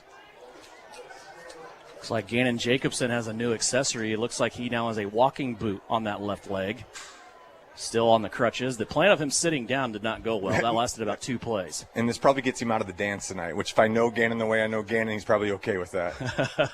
Here's the read option. Potocik has it. Now he's going up the middle. There's a flag on the play as Potocik was tackled at about the 35-yard line, but that flag is about the 40 as it came flying in through the middle of the field. Josiah Gooch was there to make the stop on Tiernan Potocik. Potocik, he's not going to beat Gannon Jacobson in a race, right? Like, I think in a foot race, Jacobson gets him, but it's his change of pace. He's so good going fast, going slow. We saw right there, he got Garrett Kuhn, pushed Kuhn into a defender as that penalty is going to be called on Southeast. But it's his change of pace, his understanding, the way that he can read the defense is what makes him a really tough runner to bring down. I'll tell you the problem with Tiernan Potocik. When you look at that offensive line, and right now we're looking right down the line of him here at the 50, and this is not a short joke at all. He gets lost behind that line. And by the time you see him, it may be too late. And it can be a strength or a weakness. He uses it as a strength. I mean, he uses his size as a strength, his wiggle ability, the way that he can maneuver. He just does great things with the football in his hands. Douglas on the end around. He pulled up Gimpy and dropped the football, whatever snagged him. And he's pulling his hamstring with the right hand. Immediately, the trainer from Salina Regional is there. We've said it over and over and over again, kind of tongue-in-cheek, that if you're a team that's going to make a run back to the place you were last year, you got to have an awful lot of luck and you got to be injury-free And this is not a good night so far for Southeast of Saline on the injury front as Kenyon Douglas. I'm telling you got to be in some pain if you just drop the football like that. Especially if you're Kenyon Douglas. Yes. I mean, if I stubbed a toe, I'm probably dropping a football, but not Kenyon Douglas. He's a football dude. He's tough as heck. You're hoping it's just maybe a cramp, maybe just a hamstring pull, and he just was shocked by the immediate pain. So Hillsboro has the ball back. That's the 4th Southeast of Saline turnover tonight. And the ball goes out to the right-hand side off the hands of Braxton Hebert. Incomplete. 2nd down and 10 coming up. Yeah, we saw for the first time. Usually defensive backs are staying back on that, but we saw right there. It looked like KB. It looked like he was coming in trying to pick that ball off just a little bit too high. Berrigan just couldn't get up there. But I'll tell you what, if that ball's thrown in the correct spot where Hebert can catch it, Berrigan's going to catch it first. Jaden Kloster out there playing now. Also Lyric Lilly out there on defense as they have substituted in for Kenyon Douglas and also Grady Gebhardt. We saw Grady come off. I'm not saying he's hurt, but the tank was empty after his last carry on offense. Here's Josiah Gooch knifing his way through the Southeast of Saline defense. He'll make it down to the 36-yard line, and that will be a gain of 14 yards. Yeah, Gooch just runs so hard, like old school Roger Craig. High knees, good rotation with those. He gets him going. He's his feet up and down. He's going to make somebody. It's going to be a painful tackle if you're going to put your nose in there. And you saw some Southeast defenders, get it. It's going to take a lot of guys to bring him down. Roger Craig reference. Nice there work. You go. We're going old school. Yeah. First down from the 36. Option play out to the right, and that is going to be wrecked. Boy, Hazlitt might be hurt now as he was looking for space to go, and all of a sudden he upended himself. Well, let's stay with that same era of 49ers, right? That's almost like if you're looking at the linebackers, you're looking like Ronnie Lott, strong safety, but you're looking at a linebacker right there. Killian Vaughn, what he did, took on the lead blocker, destroyed the lead blocker up so much that Hazlitt got tackled by the lead blockers. You see Hazlitt, hobble off the field. That's what you love to see about Vaughn. We talk about this all the time. Vaughn's a guy that you want like in an old school white neck roll. You want to see him with big shoulder pads. Like he could have played in the 90s. He fits right in there. Whenever you've seen him walking around school, it's, he's a farm kid. He looks like when he's walking around, like he's just tough as nails. And what a play. So you're leaning like Bill Romanowski. Yes. Better going Romo than Lott, with his position. 106, we need a break. We need to get out of this 49ers rut that we're in. We'll step away here. In the third quarter, there is 66 seconds left to go, and Southeast has a 44-0 lead here on KINA. Are you looking to upgrade your home with high-quality flooring and appliances? Look no further than Salina Appliance and Flooring. We're your one-stop shop for all your home improvement needs. We offer a wide selection of flooring and appliance options. Visit our showroom today located at 740 North 9th or our website at salinaappliance.com. The Appliance Center, your local, trustworthy, and family-owned appliance dealer, providing sales, service, and parts for Salina and the surrounding area since 1980. The Appliance Center, just north of Ace Hardware on Broadway in the red and white building. Stop in today and experience the Appliance Center difference. The Trojans are experts in precision passes, and Everhart Precision Ag are your experts in grid soil sampling. Everhart Precision Ag does all the sampling and data analysis in-house, keeping it local and close to the farm. They're also your local channel seedsman, selling all seeds with an emphasis in corn and soybeans. Trust Matt Everhart and Lane Hensley at Everhart Precision Ag, serving Saline, Dickinson, McPherson, and Ottawa counties, and also supporting Southeast of Saline Trojans. For more information, visit everhartprecision.com. You are listening to Southeast Trojan Football on KINA Sports. Back to action here at Steve Fritz Field. Hazlitt has gone out of the game, at least for right now. The backup for Hillsboro's Brayson Amstutz. And a penalty here on Hillsboro as we are in the last few ticks of the third quarter. So they'll back Hillsboro up here. 57 seconds left to go in the third. Big lead here for Southeast of Saline of 44-0. So this will back Hillsboro up to their own 49. Yeah, second and a mile. And you talk about when you have depth and how important depth is. Southeast loses a starting quarterback. You bring in a backup quarterback, and you don't lose anybody offensively. Hillsboro loses their starting quarterback, and they have to bring their number one, number two wide receiver statistically, but one of their best targets. All of a sudden now you lose that in your offensive game. So not only have you lost your quarterback, you've also lost one of your number one targets. This is when things get tricky. Amstutz, a little play action there to Josiah Gooch. He's going to play it out to Jayton Lowen, who is catching the football and hit immediately by Southeast of Saline's defense at the 45-yard line. Gain of 6. Yeah, Lowen, great catch, all right? Great throw, great catch, but Holub just comes and wipes him clean. But again, that's situational defense, knowing it's second and a mile. We'll give up anything underneath. We'll make sure we rally and make tackles. Just nothing gets behind us. Probably you're going to have the same philosophy here on third and 15. 3rd and 9. Well, yeah, geez, we got another stick to go. Yeah, the scoreboard's a lot. off. Yeah, it's more than 15. But it looks like they're going to run the clock down to the fourth quarter so we can get our fingers out, toes out, and count 3rd and this 19. off. I'm gonna call it. There 3rd you and go, 19. with a toe left over. Okay, so we will go to the fourth quarter, 44-0. Southeast of Saline leading Hillsboro. Back with more Trojan football. It's presented tonight by Bank of Tesket. At Maury Clinic Sports Medicine, we are available when you need us most. I'm Dr. Andrew Westbrook, and I am the sports medicine physician at Maury Clinic. I see patients of all ages and help them come back stronger than ever. From broken bones to joint pain, my team and I are committed to help you do more. For those with sports injuries, come see us at our sports medicine walk-in clinic Monday and Thursday mornings from 8 to 9 a.m. Prevent, recover, and strengthen so you can perform your best. Maury Clinic Sports Medicine. Make your move with confidence. When the time comes to honor a life, Hire Scott Mortuary in Salina is here with care, compassion, and guidance every step of the way. Celebrate memories, cherish family, and find comfort in tradition. Hire Scott Mortuary, celebrating life, embracing legacy. In the trenches and on the ground, that's where the game is won. Isaacson Truck Line is a proud supporter of the Southeast of Saline Trojans. For local and long-haul service of freight and livestock, call Isaacson Truck Line, reminding you to have a safe Friday night on the roads. Wreak havoc, Trojans. You're listening to Southeast of Saline football on KINA. Welcome back into the broadcast booth here at Southeast of Saline. It's homecoming 2025. Southeast of Saline leading 44-0 as we enter the fourth quarter. Zane Haslett back into the game here at quarterback for the Hillsboro Trojans. Looking to throw off to the left-hand side. Now he's going to tuck it and run. Looking for a first down. He has it and more. Taken down, though, in the secondary by Tiernan Potacek.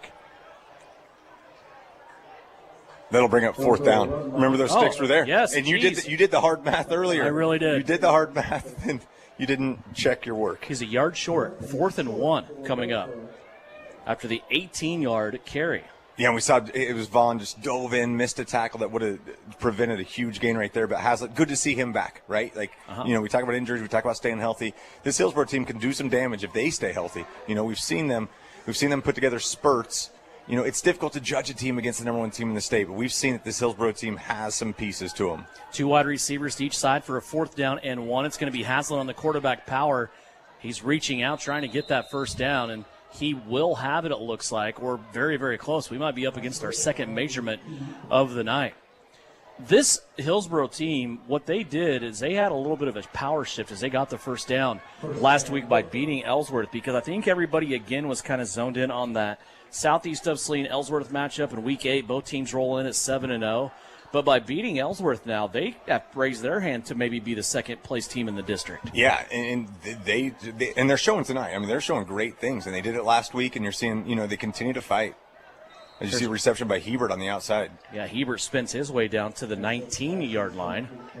But you can see how this team can give you fits. If you don't have, the guys in the trenches, if you don't have, that front seven that Southeast has, this team can run all over you. They're strong, they're fast, they attack you with the football. It's just it's a bad matchup for Hillsboro tonight. Hebert again is 7, and now Hillsboro is inside the red zone at the 19-yard line. It's going to be the 19-yard line. 2nd down and 2.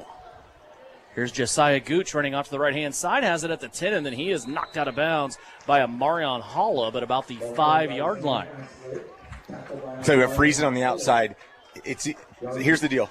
It's always questionable. Is it a hold? Is it not a hold? If it's not called, it's a great block. He had a great block on him. It looked like a hold from up here. The flag never came out of the referee's pocket, so it's not a hold. That's a great block, and that sprung Cozart free right there for the first down. Haslett, First down and goal at the 6. Gooch goes in motion. He's going to take the end-around play, looking for a seam. He's going to try to spin back inside, and he has just stood up there. Got hit right in the middle of the back when he turned his back to the forward progress. Josh Watkins in there along with Tiernan Potacek getting dirty on defense. Well, and you saw on that edge right there, it looked like a big hold missed by the referees. You hope that's not a trend. You hope they continue to officiate the way they've officiated all night. But it looks like Hillsboro got away with another great block. It's a great block if there's not a flag, and you see Hillsboro take advantage of it. Second down and goal at the 3. Hazlitt, empty backfield. Wanted a quarterback draw, got away. First broken tackle, and he's going to dance it in. He got out of the grasp somehow of Brody Chambers, and now a flag flies late, as Hazlitt was able to slip the tackle of Chambers and then run and get into the end zone. It would have been about a 3-yard loss. Instead, it's a 3-yard touchdown run. So far, we'll see what the call is here on the field.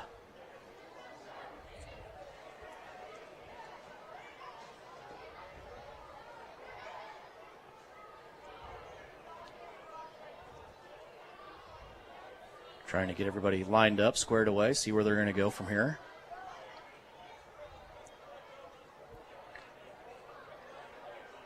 Asking Southeast of Saline what they want to do, so I'm guessing it's against Hillsboro.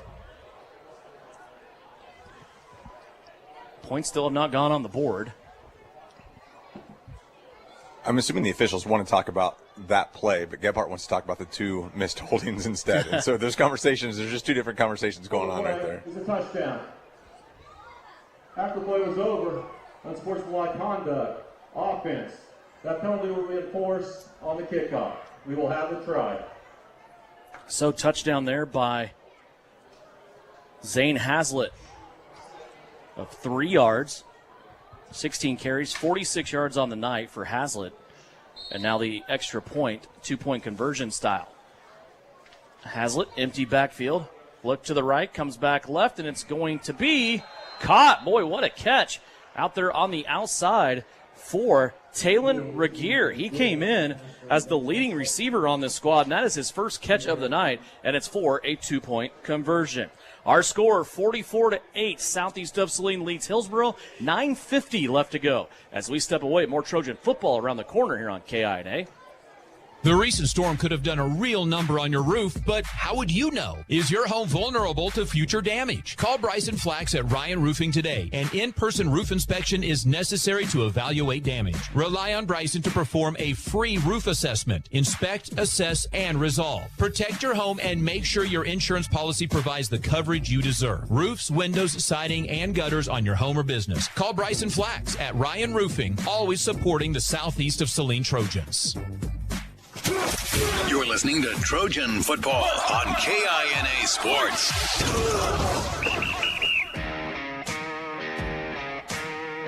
Trojan football tonight brought to you by the Bank of Teskin as they bring live stream audio and video your way. Of course, the audio here on KINA, then you get the radio broadcast paired with live stream video on SalinaPost.com, brought to you by the Bank of Teskin. Also, Phillips Seed Farms jumping on board for every Southeast of Saline game. Smart Insurance, 3 locations, Abilene, Salina, Harrington, Isaacson Truck Line.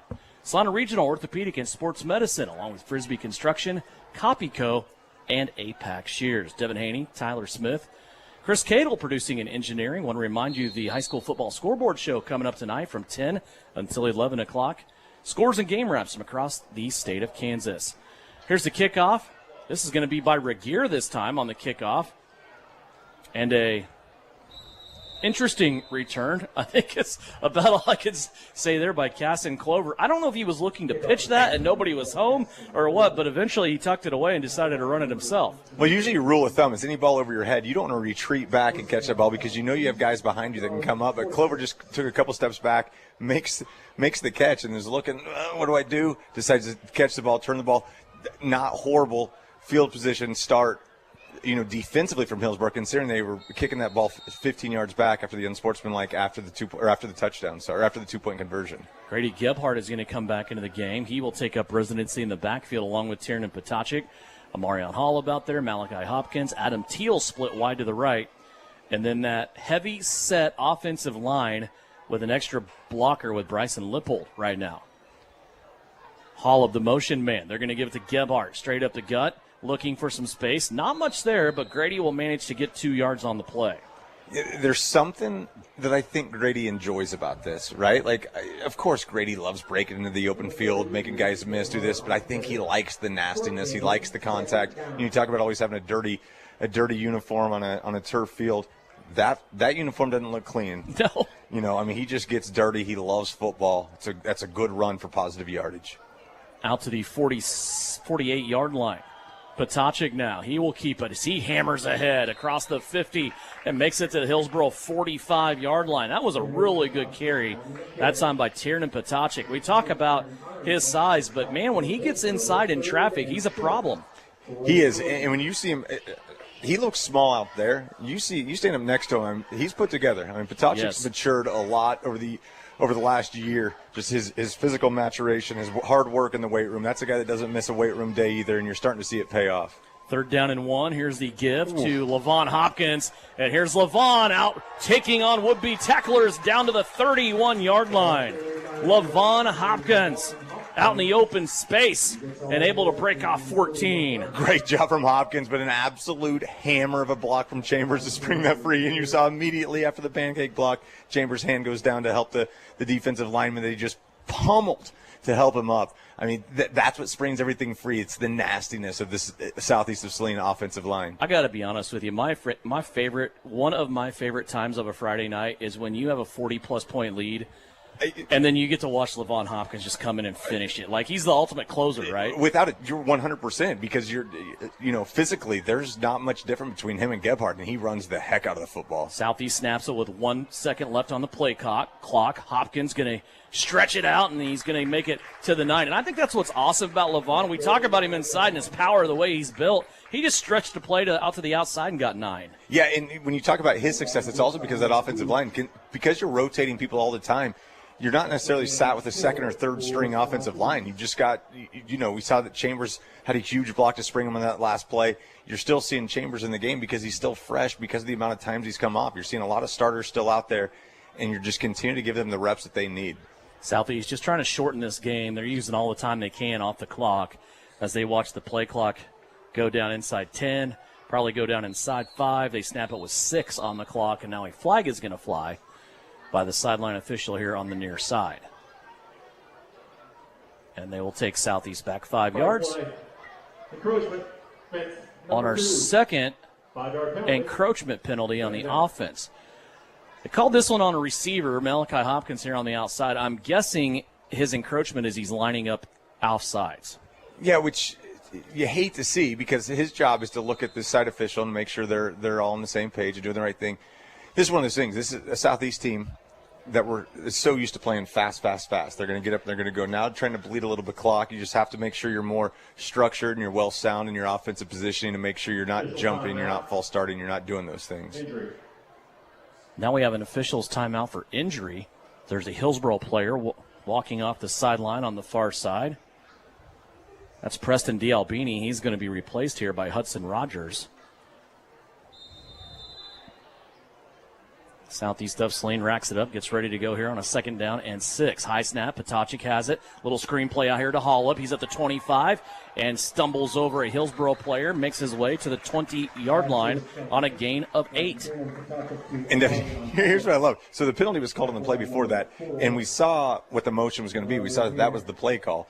Coach Gebhardt didn't change the play call. He's like, here's my hand. Here's what we're going to do. Called the exact same play. Fantastic blocking. Despite Hillsboro knowing what was going to go on, you still convert the 1st down. Amarion Hollup is your leading receiver tonight, Tyler, for Southeast of Saline. 4 catches, 63 yards unofficially, and a touchdown. Did not have that on my bingo card this evening, but that, again, just shows this versatility of this offense.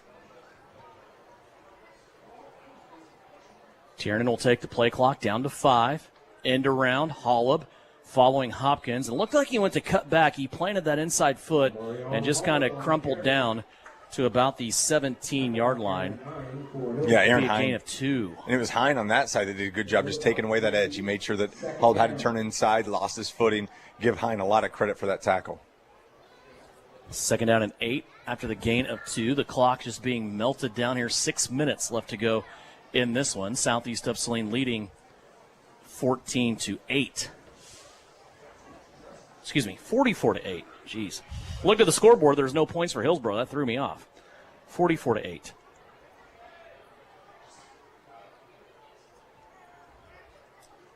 Second down and 7. Back to LaVon Hopkins. Left-hand side. Lots of contact there, and he is going to plunge ahead. Brody Chambers is down now on the play. He'll get up quickly. Elijah Kerr now sprinting onto the field. He's going to get Brody out of there. Yeah, immediately. And that's the deal. That's a strength and a weakness of Chambers. Chambers only has one gear, and it's 100%. It's go, go, go. You got to get Chambers off before he, if he's got anything going on with his body that's not feeling good, get him off, keep him healthy. He's now having a chat with a trainer that's probably going to need overtime after this one. They are doing the YMCA right now. And it looks like he hit all four. He's got a YMC and A, so he's good to go. Here's Potacik rolling out. He's going to throw a ball out here to Bryson Lippold, and Lippold could not catch that one falling backwards. First incompletion for Tiernan Potacik here in the second half. He's 2 of 3. So that'll stop the clock. 4th down and 3 for southeast of Saline. Line of scrimmage at the 13-yard line.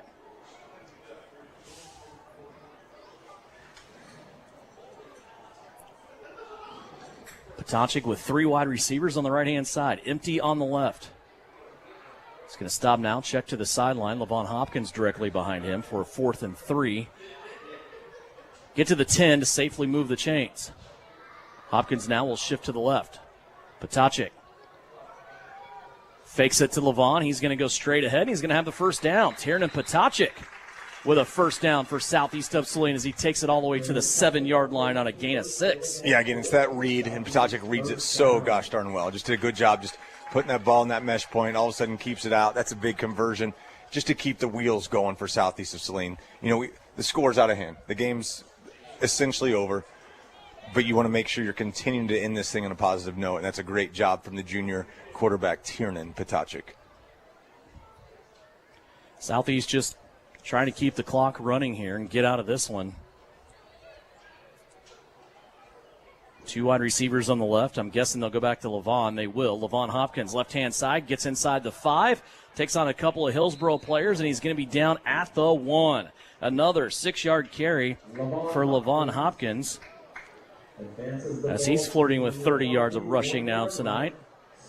Maybe one more. We'll see what they do here on a goal-to-go situation at the 1. I would assume so. Again, we always talk about that Gebhardt likes to give rewards to the guys working their tails off, and that's exactly what I would assume is going to happen right here. Again, they'll take the clock down as far as they can. Right now, the play clock's sitting at 12 seconds.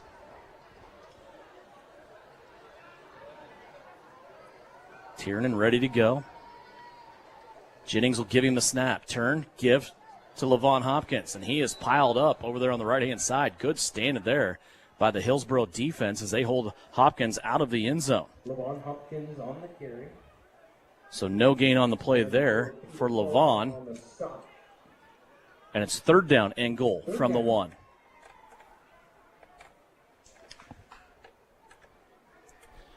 Homecoming festivities tonight. We will have that for you. You can watch it on YouTube. That's Salina Post. So we were able to capture that from what I understand on the video. 3rd and goal from about the 2 now. Sweep over, left-hand side. Amarion Holub gets it in for the rushing touchdown. Amarion Holub continues his big night, now with a rushing touchdown from 2 yards away. He has 22 yards rushing, 63 yards receiving, and now a touchdown on both ends, rushing and receiving tonight for Amarion Holub.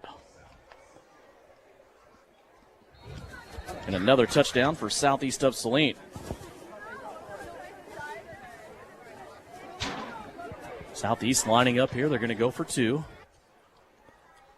Here comes a man in motion. It's Holub once again. They're going to fake it to him, and Tiernan Potacik will take this one into the end zone. Makes that one look easy. Potacik on the 2-point conversion run, and southeast of Saline has extended their lead now 52-8 over Hillsboro. We'll step away when we come back. 2:46 left to go here in this game. Southeast of Saline leads at 52-8 on KINA. Hey, Trojans fans. This is Angela Gebhardt, proud wife of Southeast Saline head coach Mitch Gebhardt. Just like the Trojans strive for excellence on the field, the Bank of Tesket goes the extra mile to offer top-notch checking accounts that fit your style. Whether you're managing your day-to-day expenses or planning for the future, our checking accounts are easy, convenient, and tailored for you. Plus, with your local roots and friendly service, we're here to support you every step of the way. Go Trojans! Bank of Tesket, member FDIC. You're listening to Southeast of Saline football. Back here in Southeast of Saline, big lead for Southeast right now, 52-8 is our score. Tyler's made his way down to the field on the Salina Ortho sidelines. He will get comments from Mitch Gebhardt after the game. And he'll watch the last couple of minutes from field level. Adam Teal set to kick it off for Southeast. Starting to get nervous. I might have to kick at some point if this rotating kicker situation going on right now. There's the take by Jaden Lowen. He'll angle off to the left-hand side, and another really solid return by Lowen. He's going to make it all the way out to the 39 or 40-yard lines. What a return there. I've been impressed with him tonight as he has continued to give Hillsboro really good field position. No, you're exactly right. When you talked about him kind of being the Swiss Army knife, that hybrid, he definitely does it all. He does it defensively. We've seen him, in multiple positions offensively, extremely dangerous every time he touches the ball. Southeast done a good job keeping him in check as much as you can. As you're seeing wholesale line changes going on right now, make sure we have 11 for Southeast. It's always difficult when you get in these spots because you have different guys on the field that normally aren't on the field. Carson Berrigan, James Friesen out there. Try to sort through all these for you. Hillsboro. Hazlitt now taking it on the keeper. He's going to stretch it to the outside. He's at the 40, at the 30. Might outrun the angle, and he's going to stay inbounds and go all the way to the end zone. Hillsboro with a touchdown, but a flag way back on the Trojan logo. Hard to see. Yeah.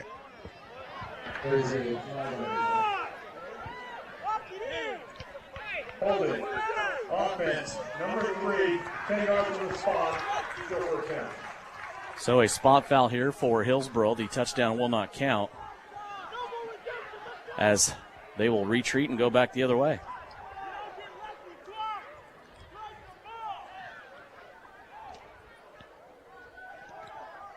Devin, you're seeing some servant leadership down here from these older guys. Telling these young guys, we're not going to let that happen. Doesn't matter if there's a hold or not. We're not going to let big plays happen against this defense. 17 carries, 53 yards for Hazlitt tonight. We expect Josiah Gooch to really get a good workload tonight. He's only had 11 carries unofficially. First down and 13. Now they go to Josiah Gooch. He's going to explode through the middle and get tackled there. Good tackle. First one to a right for Southeast of Salina is Jaden Kloster. And it will go for 7 yards. Second down. Keep it tuned right here after the game.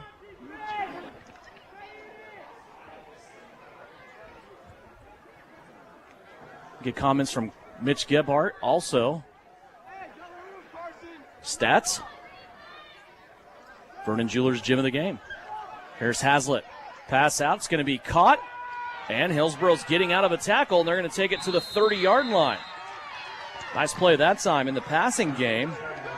As the pass that time thrown out to Nate Olkey. Olkey's first catch of the night to the 30-yard line.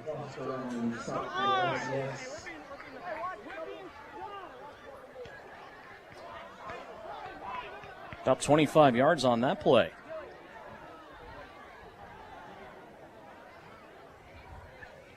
Hillsboro now operating from the 31.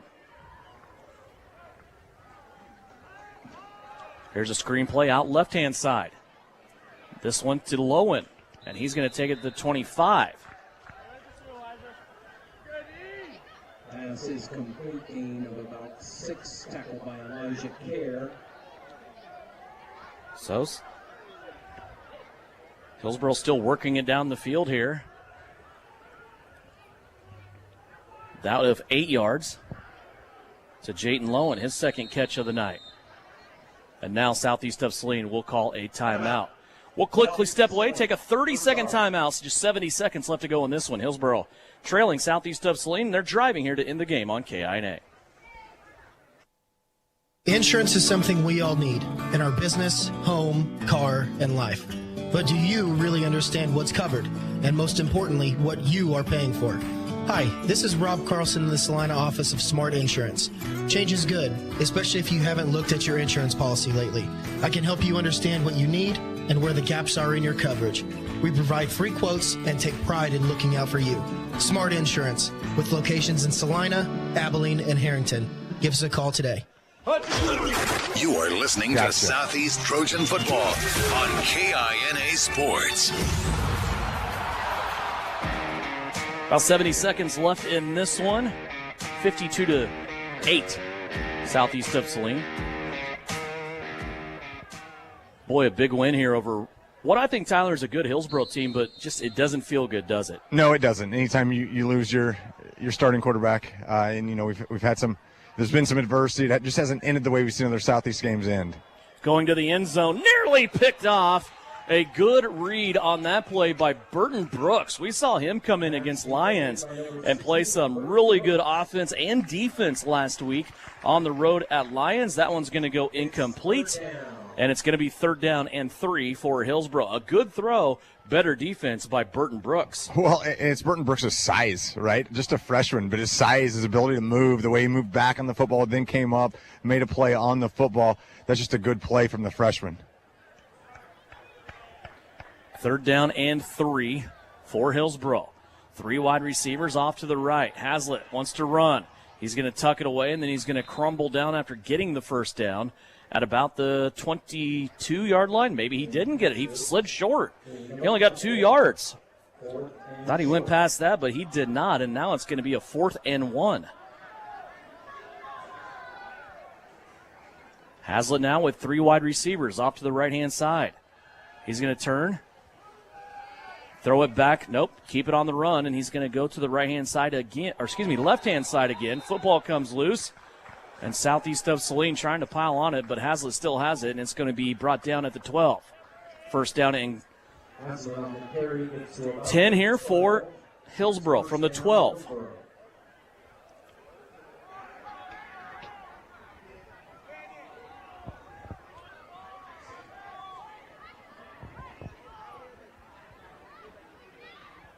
Three wide receivers to the right. Haslett looking back that way to the end zone, and it's going to be caught for a touchdown.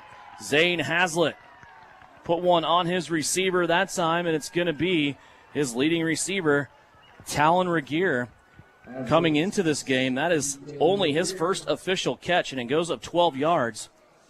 Talked about him earlier. He had a 2-point conversion catch, but that is his first catch. It's going to go on the stat book tonight, and it goes for 12 yards and a touchdown. Yeah, good reception from Regier. I mean, again, he's shown his versatility. It's tough.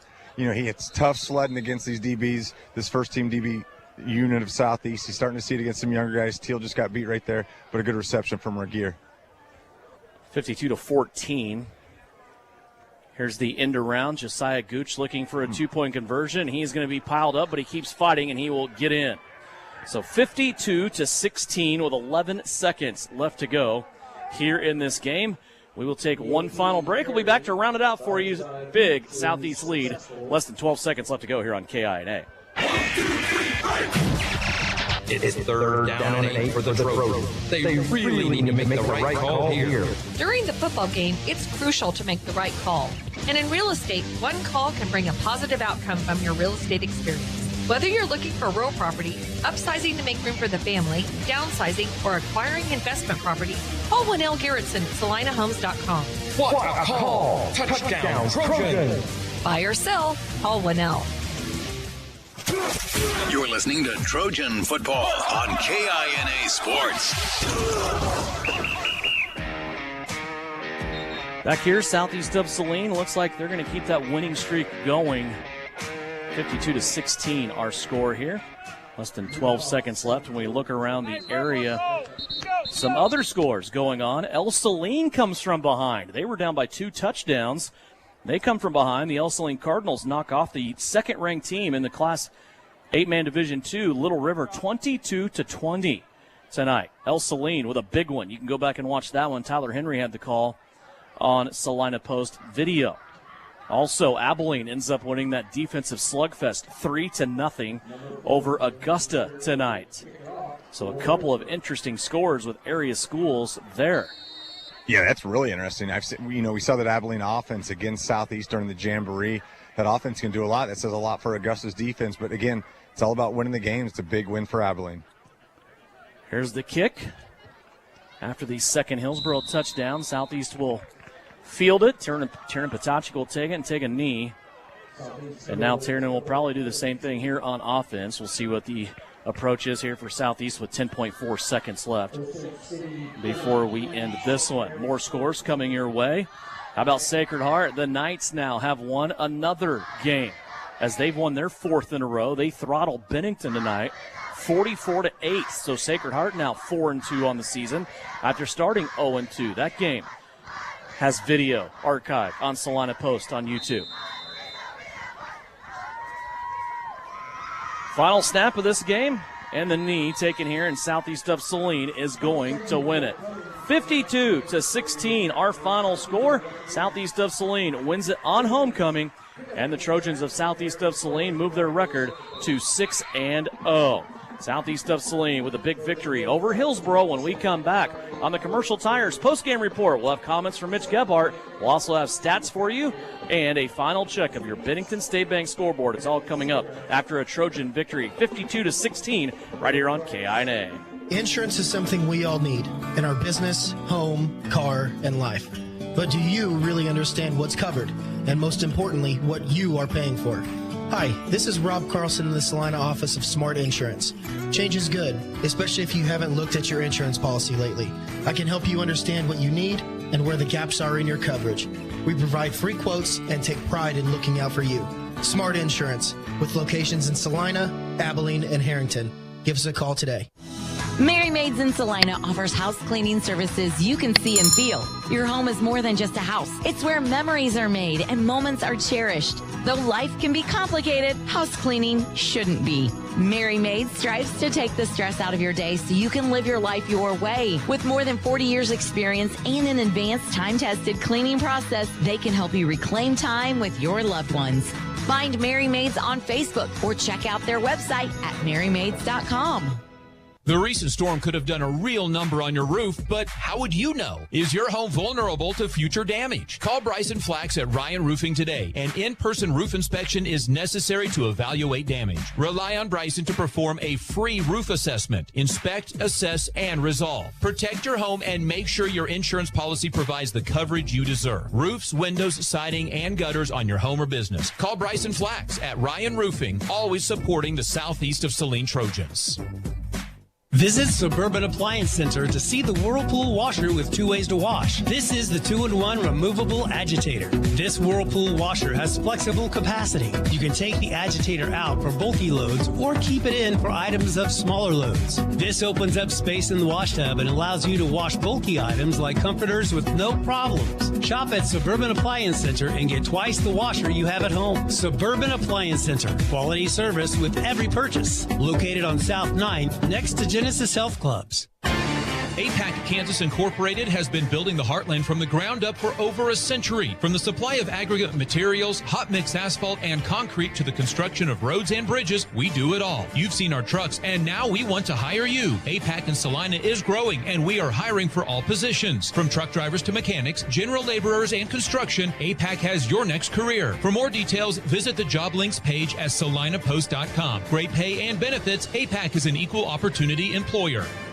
Fall is the absolute best time for the experts at Commercial Tire Centers to look over your vehicle. Summer was tough on your tires, and winter's coming on strong. You don't want to be left stranded with tires that aren't performing. Car, truck, SUV, trailers, farm, and big rigs. Commercial Tire will help you keep safe and productive. Commercial Tire Centers, West Crawford and North 9th in Salina. Commercial Tire Centers, where service is everything. Time for the Trojan postgame show on KINA Sports. Stick around for the game recap, final stats, and reaction from the coach. This is Trojan football on KINA. Welcome back here, postgame. Brought to you by Commercial Tire Centers. After a big 52-16 victory, Southeast of Saline beats Hillsboro tonight. Hillsboro will go to 3-3. They will turn their attention now to a game coming up at home next week against Lions. Southeast of Saline, meanwhile, they keep the streak going. They're now 6-0 on the season. It's a 19-game winning streak, and they will look for a road trip next week as they go to play at Halstead. Devin Haney, Tyler Smith back here on postgame for you. Final numbers floating around. This was a Hillsboro team that came in averaging 321 yards of total offense and 30 points per game. Tonight, unofficially, I have them for 187 yards of offense and only 16 points. All 16 of those points scored in the fourth quarter tonight, as it was 44-0 Southeast of Saline at the end of the third quarter.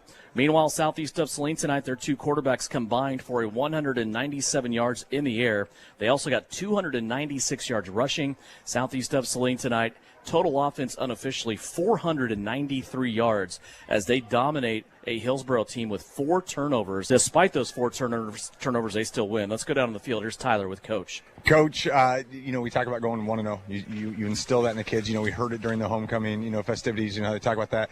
Speaking of homecoming, what do you do with your team, and how do you get them prepared for a game that has so many distractions during the week and during the evening? Well, honestly, Southeast Saline does a good job of keeping in the school and things like that. There's not a whole lot. I mean, we had the parade and some things like that, but a lot of it's here at school. So I think that really helps with it. And most of our kids are excited to play football on Friday night, so that's what they're looking forward to. So, I feel like as a school we do a really good job with homecoming. Well, it seems like the main thing continues to be the main thing. It's the Friday nights. Your guys understand that. They know that it's nice to see them get recognized. You held this explosive, this Hillsboro offense. It just went off. They were a juggernaut last week. We've seen them put up big numbers, held them unofficially to 187 total yards. We saw a lot of yardage late, against your non-starters. You guys put up 493. Obviously, injuries are going to be something that you have to deal with, going forward. But again, to go 1-0, talking about your defense, what did you guys do? We talk about how nasty your front seven is, but I thought your defensive backs did a great job just making sure there was no just pass, just empty trash pass yards as well. Well, and I think as a team we played good defense tonight. I thought we did again. Their run game is very, very good, and I thought our kids did a good job with that too. And we knew that they'd throw the ball some on us because they would probably have to. And I feel like our D-backs did a good job of playing fast and physical, and that's what we want to do. And that's another thing. Hillsboro's physical. I mean, they're very physical, and I felt like we matched that tonight. Yeah, without a doubt. Coach, again, 1-0 for your 19th straight victory. Keep it going. Have a great weekend. Good luck next week. Comments on the field from Coach Gebhardt along with Tyler Smith in a game that saw Southeast of Saline win 52-16. Again, let's go over final numbers for you. Brought to you by the Bank of Tesket. Grady Gebhardt tonight, the leading rusher for Southeast of Saline. Grady on 17 carries, 134 yards. He had 2 rushing touchdowns. Also with rushing touchdowns tonight, Gannon Jacobson. He ended up with 3 carries, 37 yards and a touchdown. Kenyon Douglas, 3 carries, 31 yards and a touchdown. Amarion Hollab, 4 carries and 22 yards with a touchdown. Kenyon Douglas had 3 carries, 31 yards, and Levon Hopkins had 4 carries, 29 yards. Tiernan Potachik ends the night with 6 carries for 43 yards. Gannon Jacobson went 8 of 11 passing the football, 96 yards, had no touchdowns and 1 interception, just his second interception of the season. Tiernan Potachik comes in. He goes 8 of 10 for 101 yards, 2 touchdowns, and an interception. Keep in mind the interception Tiernan threw, though, was the last play of the first half. No time on the clock. He was just trying to make something happen in the end zone and maybe get a token touchdown before they went into the locker room at halftime. So it wasn't really a bad decision. It was just Tiernan trying to make something happen there in the end zone. Receiving tonight, Amarion Hollab was the leading receiver for Southeast of Saline. 4 receptions, 63 yards, and a touchdown. 3 catches for Grady Gebhardt for 42 yards. 2 catches for Malachi Hopkins and 48 yards. He had that big 30-yarder back in the first quarter. Caden Berrigan, 2 catches, 29 yards, and a touchdown. Kenyon Douglas had 2 receptions, 7 yards, and Adam Teal had 2 receptions, 18 yards. Once again, final numbers for Hillsboro. 115 yards on the ground, 72 yards in the air for a total of 187. Southeast of Saline tonight, 296 on the ground, 197 in the air for a total of 493 yards of offense. Southeast of Saline tonight, 4 turnovers, while Hillsboro just had 1. It was Malachi Hopkins that took his 3rd interception of the season back in the first half. Once again, the final score, 52-16. Southeast of Saline now moves to 6-0 on the season. They are 2-0 in district play, and they continue to keep that plus 21 record alive. Again, when we talk about point breaks down and game victory differential, the most you can get on any given night, is 21 points, and that's what Southeast of Saline has gotten in both their district games. You max out at 21. Southeast of Saline did that last weekend against Lions. They've done it here against Hillsboro tonight. And a big victory for Southeast, 52-16. As we said, they were up 44-8 at the end of the first quarter. 44-0 at the end of the first quarter, and then a couple of touchdowns there late by Hillsboro. Good performance. Like I said, just feels a little murky right now. It feels weird because I feel like maybe they know what the extent is of the injury to Gannon. Of course, we're not going to talk about that. We know he's hurt, and it's the next man up for Southeast of Saline. You go on the road, and you're going to play a Halstead team next week as we look at our game next Friday night.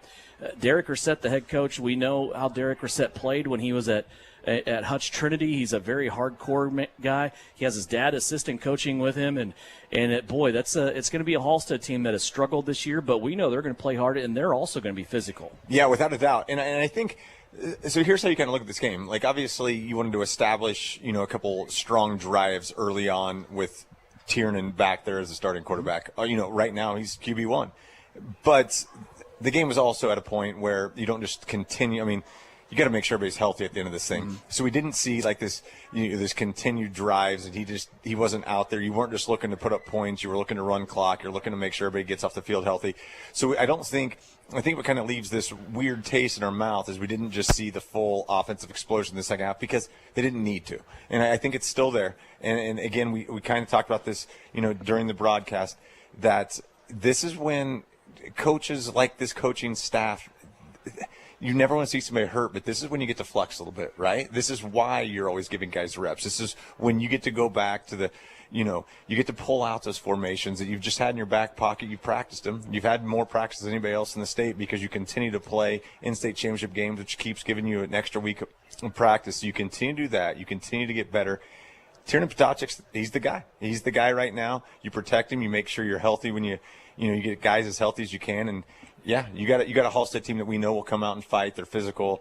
Then, but at least you have a week to prepare as, with Tiernan as your quarterback one. And I'm assuming, with him going to quarterback one, that means you're going to see, a Burton Brooks getting more reps. If you get a big lead, you're going to start seeing different names because Coach Gebhardt is always going to be ready for the next guy up. Again, in the area, some finals for you. Abilene beat Augusta tonight, 3-0. El Saline comes from behind. They beat Little River. That's the marquee win of El Saline's season so far. The Cardinals continue to do good things. Also, Salina Central, they won tonight. Salina Central, the Mustangs, 6-0. They won 23-13. Salina South last night lost by a touchdown to Goddard, and Sacred Heart tonight, 44-8 over Bennington. Those are the finals that we have in now. Of course, the scoreboard show coming up at 10 o'clock will take you around the state for scores and game wraps from across the state of Kansas. Our Vernon Jewelers Gym of the Game tonight.